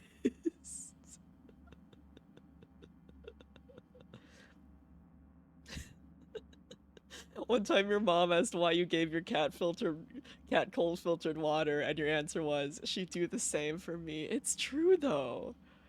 It's true. It's heckin' true. It's why I give my plants like the fancy cold filtered water instead of just the normal tap water. We really are. Just assume that like nothing of substance is rattling around in the brain at all times. Right? Sometimes there'll be two brain cells that rub together, but most of the time it's just those brain cells rattling around in there. It definitely is true that tea is just the himbo juice, right? Tea really is just the himbo juice.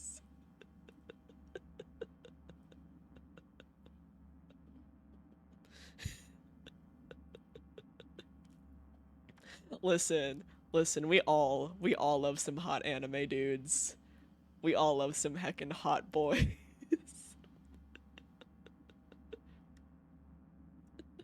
Yeah, sometimes magic happens when those two brain cells touch, but most of the time, no. Exactly. Exactly. It's really funny too. I don't know if it's just because, you know, I'm streaming more and talking to myself more, or the himbo juice. Right, but recently also during the monthly meetings with my manager, she's just like, wow, you've really become more ridiculous and funny recently. And I'm just like, yeah, I'm just more comfortable sharing the fact that there's not much going on up there.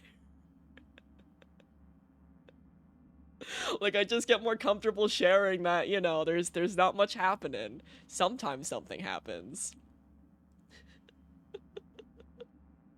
But most of the time I'm just vibing, and then suddenly I'll be like, oh yeah, I'm thinking about, you know, some heckin' danger noodles, or that one danger noodle with the strawberry hat, which is the cutest fucking video I've ever seen in my life. And then my brain will just be like, man, I wish I had a snake with a boopable snoot and a strawberry hat. Huh. Cue deep sigh.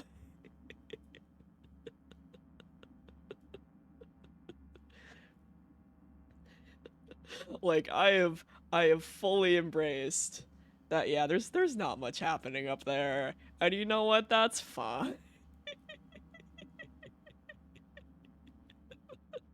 That's fine. Not the bugs. With a space between each letter, which makes it even more intimidating.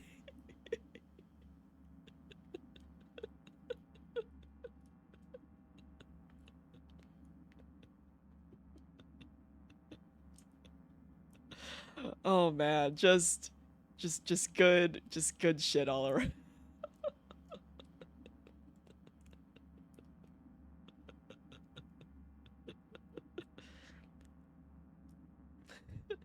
Few things that get a male brain's attention: loud noises, loud engines, holes, fire. Yeah, the Roman Empire, of course.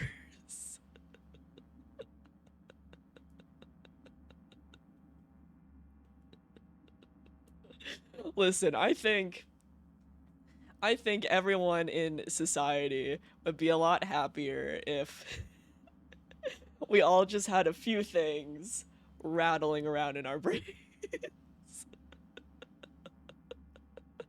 a few select things just vibing in our brains.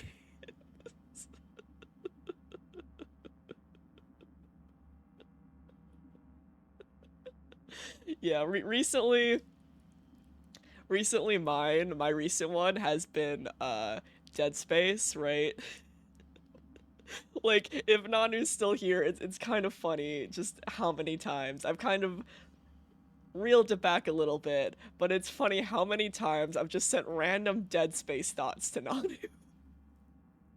Like, it'll be late at night, their time, and I'd just be like, yeah, this thing on Reddit about Dead Space.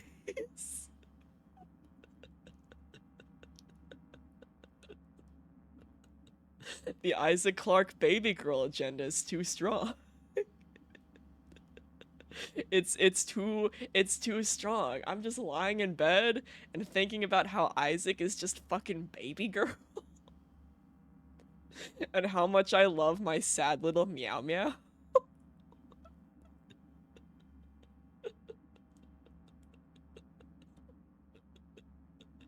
And how he's literally peak baby girl energy.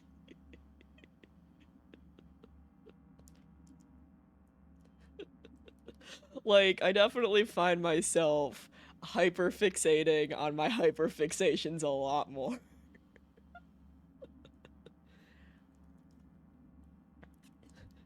Your last random thought was something along the lines of, huh, hospitals are the only building you ever leave without entering them, 'cause you're born in them! Oh! Oh shit?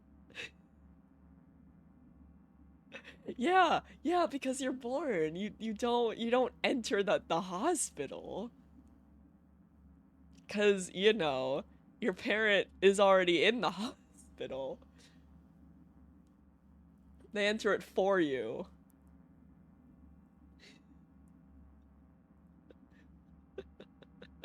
Random ass thought at 3 AM when you had to work at 7. Listen, this random ass thought is very important.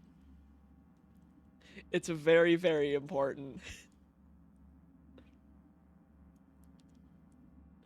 I mean, though, technically, do you enter the hospital? Because, you know, you're in your mom's stomach, right?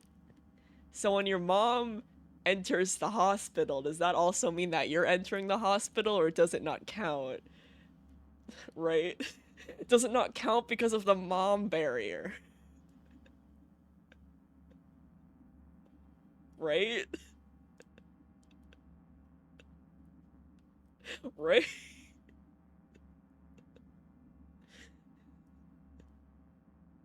Right? Like, at that point, are you and your mom like two... Yeah, the mom barrier.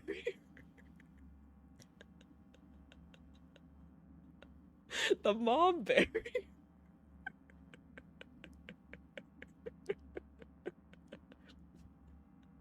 Yeah, you know, yeah, yeah. You know, everyone knows the mom barrier. So, if you take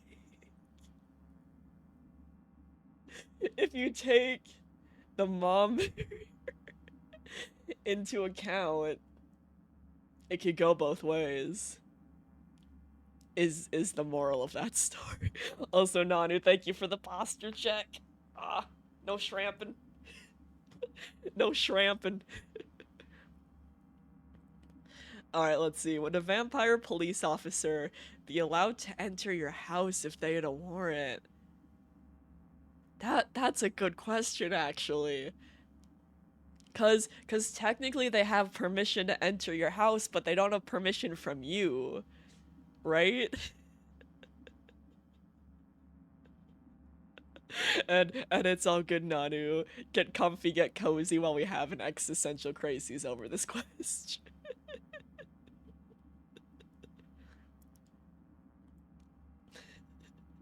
We ended up deciding as Vampire Society would realistically use vampire catapults and catapult officers in.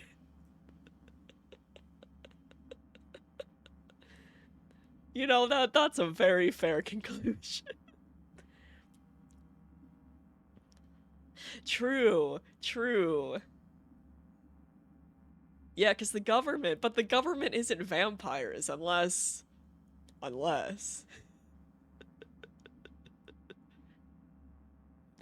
Right, like how do the rules work, right? Is your house property ownership rank higher or lower than the government? Which I guess is now an obvious answer. The government is higher.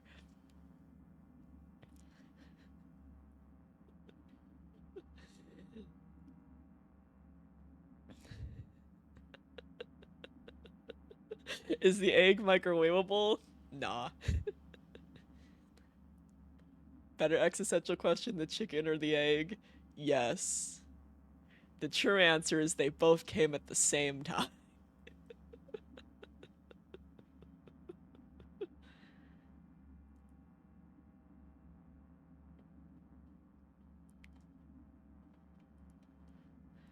But yeah, back to the vampire though. But we do have like the rights to privacy. But then a warrant overthrows your right to privacy. That's why they can enter your house. Man, this is gonna keep me up at night.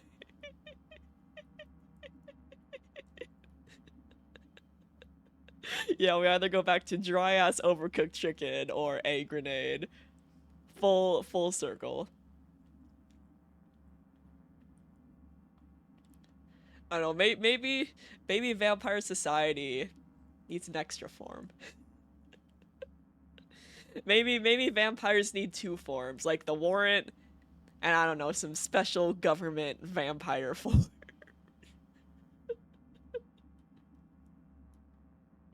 It would. It really would. 'Cause like it goes back to the debate of like, yes, the government can enter your house, but vampire genetics might honor the homeowners more important.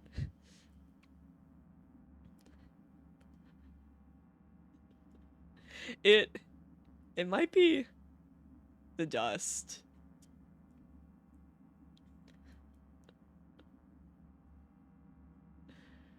Or maybe it's a barrier? Man, I'm gonna be thinking about this. Oh yeah, is cereal a soup? I remember this. The answer is still no. The answer is still no. Cereal is not a soup. I remember this conversation because we ended up on talking about gazpacho, and then we both realized that none of us have had gazpacho, so that way we couldn't continue the conversation. I have been betrayed. I have been betrayed.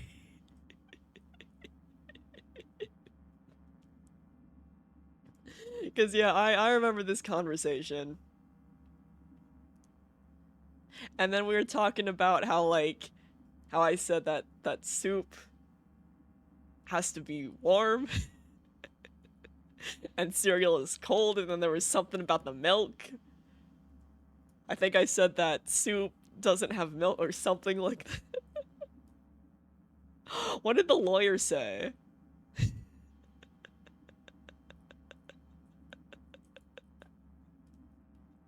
Right, because the lawyer man knows all the laws. You know, that's what makes him a lawyer.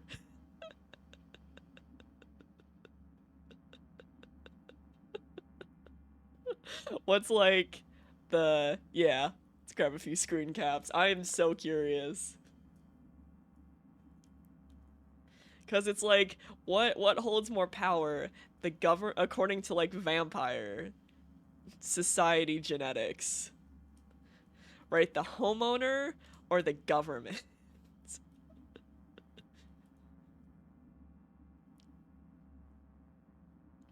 Or I don't know, if it's like a dystopian cop society, right? I guess they could just coerce the homeowner, right? They already do, like, the police already do that already, right? So I guess the police can just be, I don't know, scumbags, I guess. And then they enter. All right, let's see these screen boys. All right, let's zoom in here. Here, I'll make this slightly bigger for you guys. And zoom in a little bit. There we go. All right. Can a vampire police officer enter your house with a warrant? I must know. That is legitimately an exceptional question. I saw this on some posts the other night and actually lost some hours of sleep over it. Since warrants aren't really invitations on the hand, since you don't actually own the house, even if you bought it, the government can invite itself in with a warrant. All right, let's see what they said. I'd argue that a warrant doesn't constitute an invitation to enter, more of an order to do so. And a vampire's access to a property would appear tied to the idea that they need to be allowed in by an occupant rather than merely being told to go in by another power. However, the other interesting point is that if I throw a vampire through a window into somebody else's house, do they need to leave immediately? Are they physically harmed? Are they repelled by some other force? You're telling me a vampire-owned government can use vampire catapults to break into people's homes forcibly? Well, it might be necessary, TBH. Basically, a vampire police force would be pretty fucking useless outside of traffic stops. And searching people at nighttime. All crime would just be done in the day. The police would be absolutely fucked. That is true. That is true. You could totally just get away with some homicide if it's during the day. These are fantastic.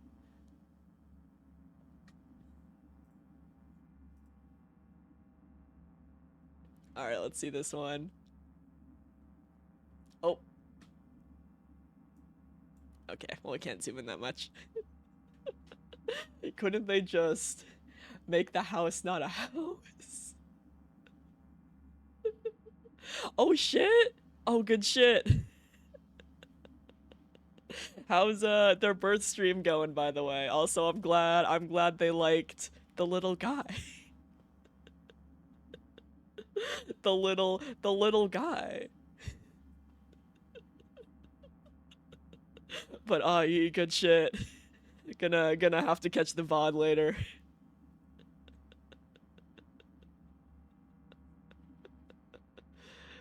Couldn't they just make the house not a house, break down like a couple walls? God damn it, what constitutes a household? Because if nothing is defined, I could say my car is a house. My house and just be vampire proof. Oh god, trailers exist. Can I walk around with 4 smaller pieces of wood and set them in a square around me? And declare it my house. Therefore making it a vampire shield. Like this, man, I must know.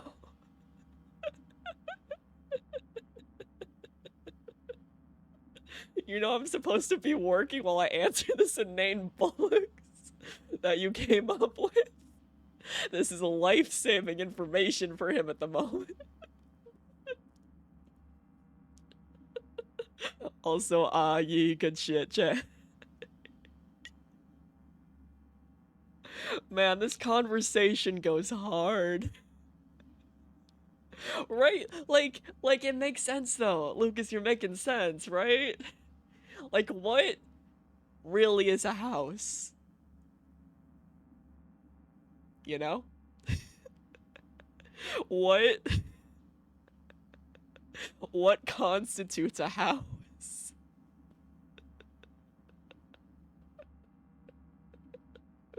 Also out here imagining the duality between Night being heckin' wholesome and me having a crisis about what what really is a house? Right? What constitutes a house, really? Really, at the end of the day, what is a house? All right, let me paste the boy.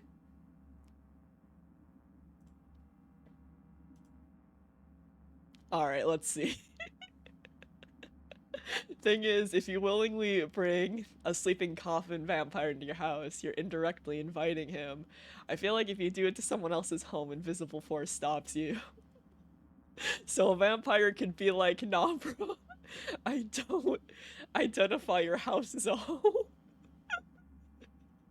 And walk in, where does it stop, Matt? Where's the fucking line? Help me.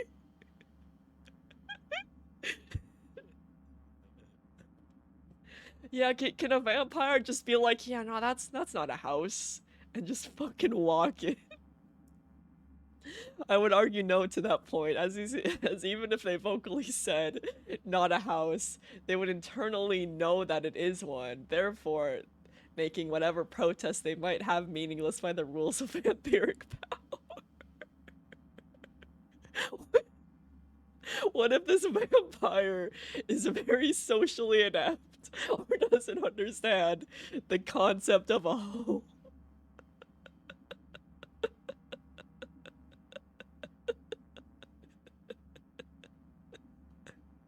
I mean, it makes sense. What if the vampires just peak himbo, right? Would his himbo-ness make it so that he could enter a house? Because in his heart, in his soul, he doesn't believe it's a house, home.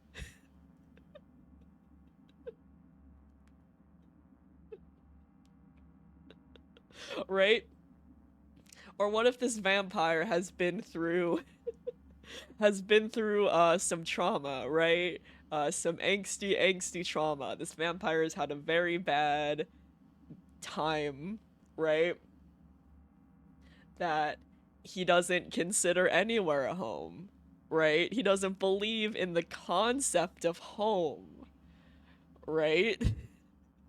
He's this hypothetical vampire has been through so much shit that he doesn't believe in homes.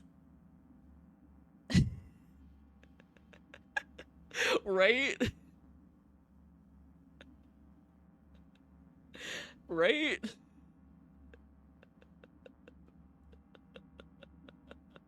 Listen, I'm on it. I will give you a 13-page essay on this topic by tomorrow.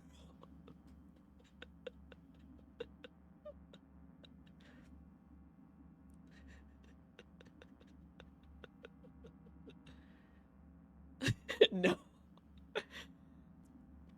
Denied. Nah, no double spacing here. We die like men. We die like men.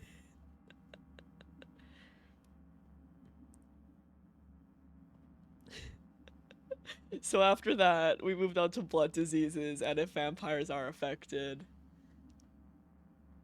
I would say yes by the fact that they have the blood disease, but it doesn't affect them, right? Because they can only die, right? They can only die by the stake to the heart, right? So they have it technically. They have it technically, and they can pass it on, right?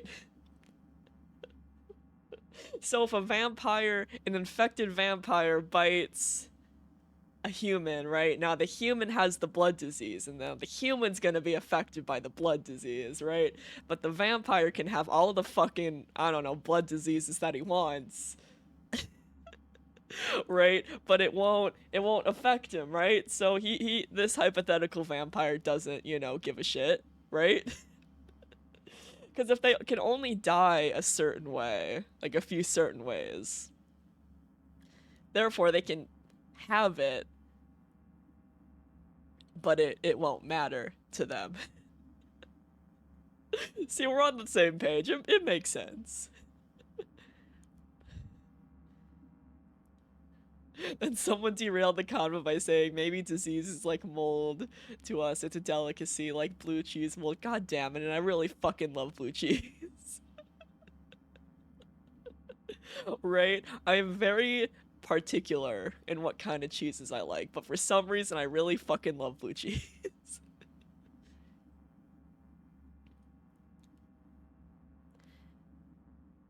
Like, I guess they could get sick. Right? But maybe it'd just be like a cold. Yeah, maybe vampires seek some specific disease people for that spicy blood. For that blue cheese blood. Right? Because despite blue cheese being literal mold, I will die on the hill that blue cheese is fucking good.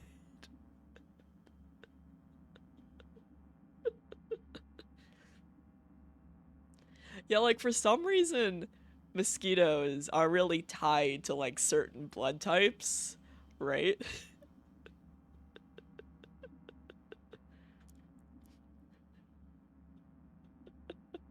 Yeah, blue cheese is heckin' god tier. I am so oddly specific on what types of cheeses I like, right? I like Parmesan cheese. I like blue cheese. And I tolerate all other cheeses. Right, I literally tolerate all other cheeses. Except, but the one cheese I can't do is the soft cheese. Right? I hate the soft cheese. It's too soft. It's too soft. I like that hard cheese. The soft cheese is just too, it's moist. It's too moist. It's too moist. You are the cheese god. But yeah, the Mexican cheese that you get in like the bags, that's really fucking good.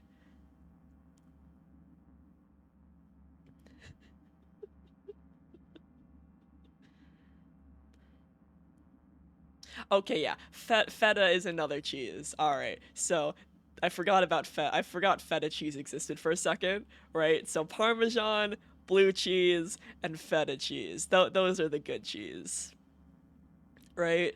I used to not like feta cheese, but then I started putting it on pasta, and feta cheese on pasta is really, really good, right? Oh, I can't do brie. Brie for me is the too soft. You know, maybe if I tried it on pasta though, I would like it. Sometimes you just gotta combine shit with pasta, and then you realize it's actually really good. Because everything goes with pasta. Yes, too soft. Right? If the cheese can be spread like butter, it's too soft.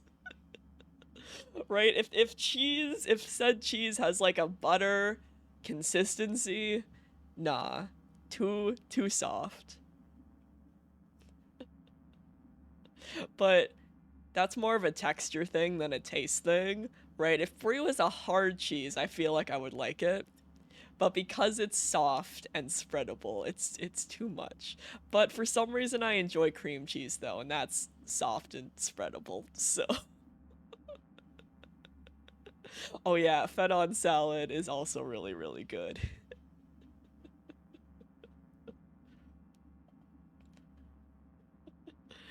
But yes, brie is too soft.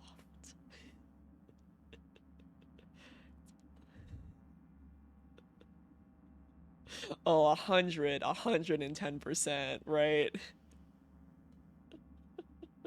True, cream cheese is the fake cheese trying to fit in, right? Cream cheese is like the awkward guy at the party trying to fit in with the other cheeses, but is just too socially awkward to fit in, aka me. But yeah, I remember I went to the store with my friend back in college, right? And then she turned to me and was just like, "Do you want to get a free sample of some cheese?" And I'm like, "Yeah, sure." So then she's looking at all of the cheese options that we can get like a free little sample of, right? And then she turns and then she looks at the brie, and I'm like, internally I'm like, fuck, right? The one cheese I don't want her to pick. Right, and she picks it, and then I have to awkwardly eat like some brie on its own, and it's so soft. It's so soft, and there's nothing, and the person at the cheese counter didn't give us a cracker, so I just ate that brie raw with no cracker, and it was awful. It was so soft, and there was nothing to break up the softness, like a cracker. But I still ate it to be polite. And then she's like, "Do you want to get this cheese? I'll go halvesies with you."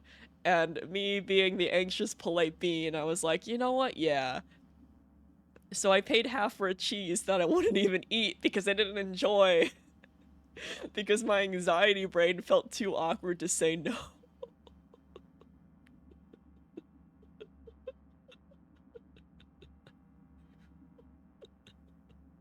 My poor anxiety brain. But yeah, that's true. At least it's better than Cheese Whiz. Cheese Whiz is gross.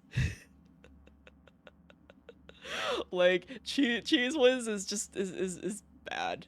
It's gross. It's not good. It's bad. Right? Like who invented the Cheese Whiz? Because I have a few words. I have a few words.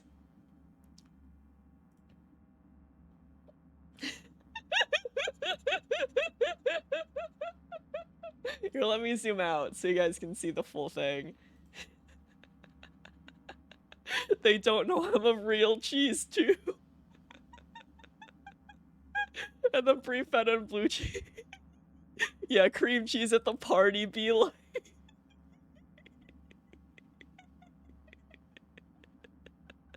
Okay, that is some top. That is some top tier. That is, hold on. Let me save. Okay, let's scoot this over so I don't show all of my files. But this is very important that I save it for a certain reason. Right? A very important reason, right? The most important reason. The best reason. The very best reason. It's going here. It's going here. You can't really read it, but it's vibing there, right? It's vibing there.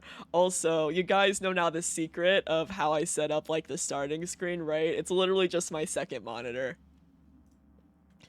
It's literally just a display capture of my second monitor. Yeah. It's such a good meme. It's such a good meme. When I started playing Cyberpunk, I was like, that had to go on the laptop, right? Here, it's so good. It's so good. It's so quality. If I need your body, I'll fuck it. Hold on. Someone actually, here, we'll switch back. Someone actually made a really funny Tumblr post with that, and I want to see if I can find it again, because it's very high quality, and it has no right to be that high quality. Let me see if I can find it again on Tumblr. I think it's one of the top things.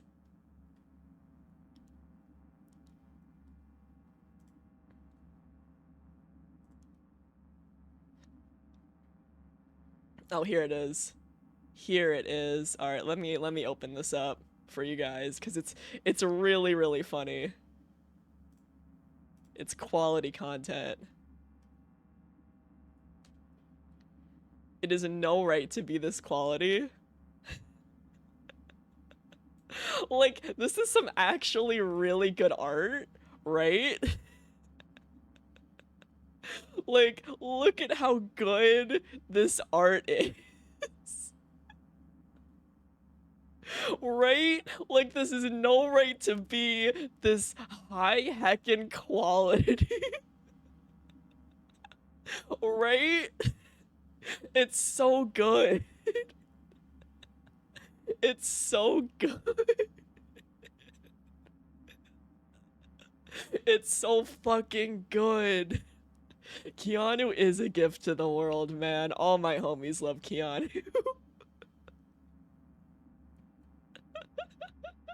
This is no right to look this nice. This is no right to look this nice.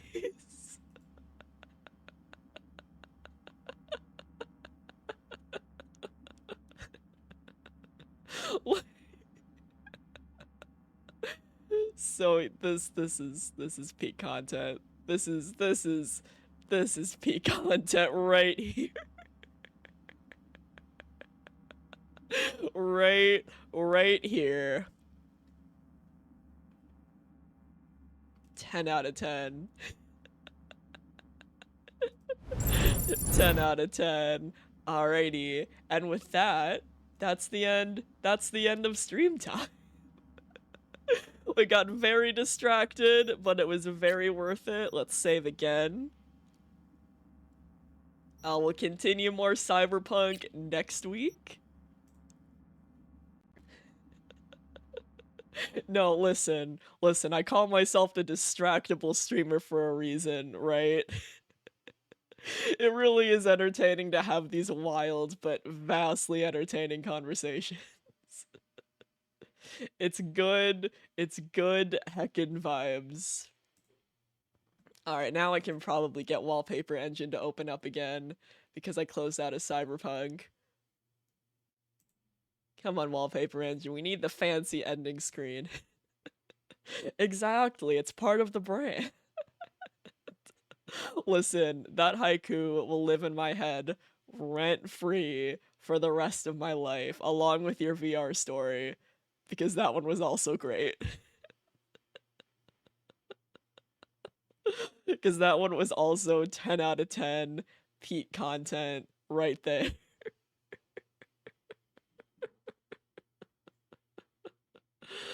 Oh, good shit. Good shit all around.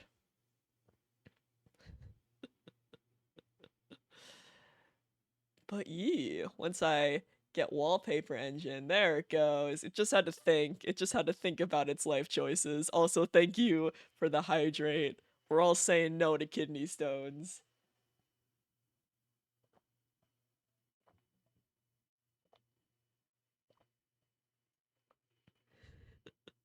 Last anti-kidney stone for the night.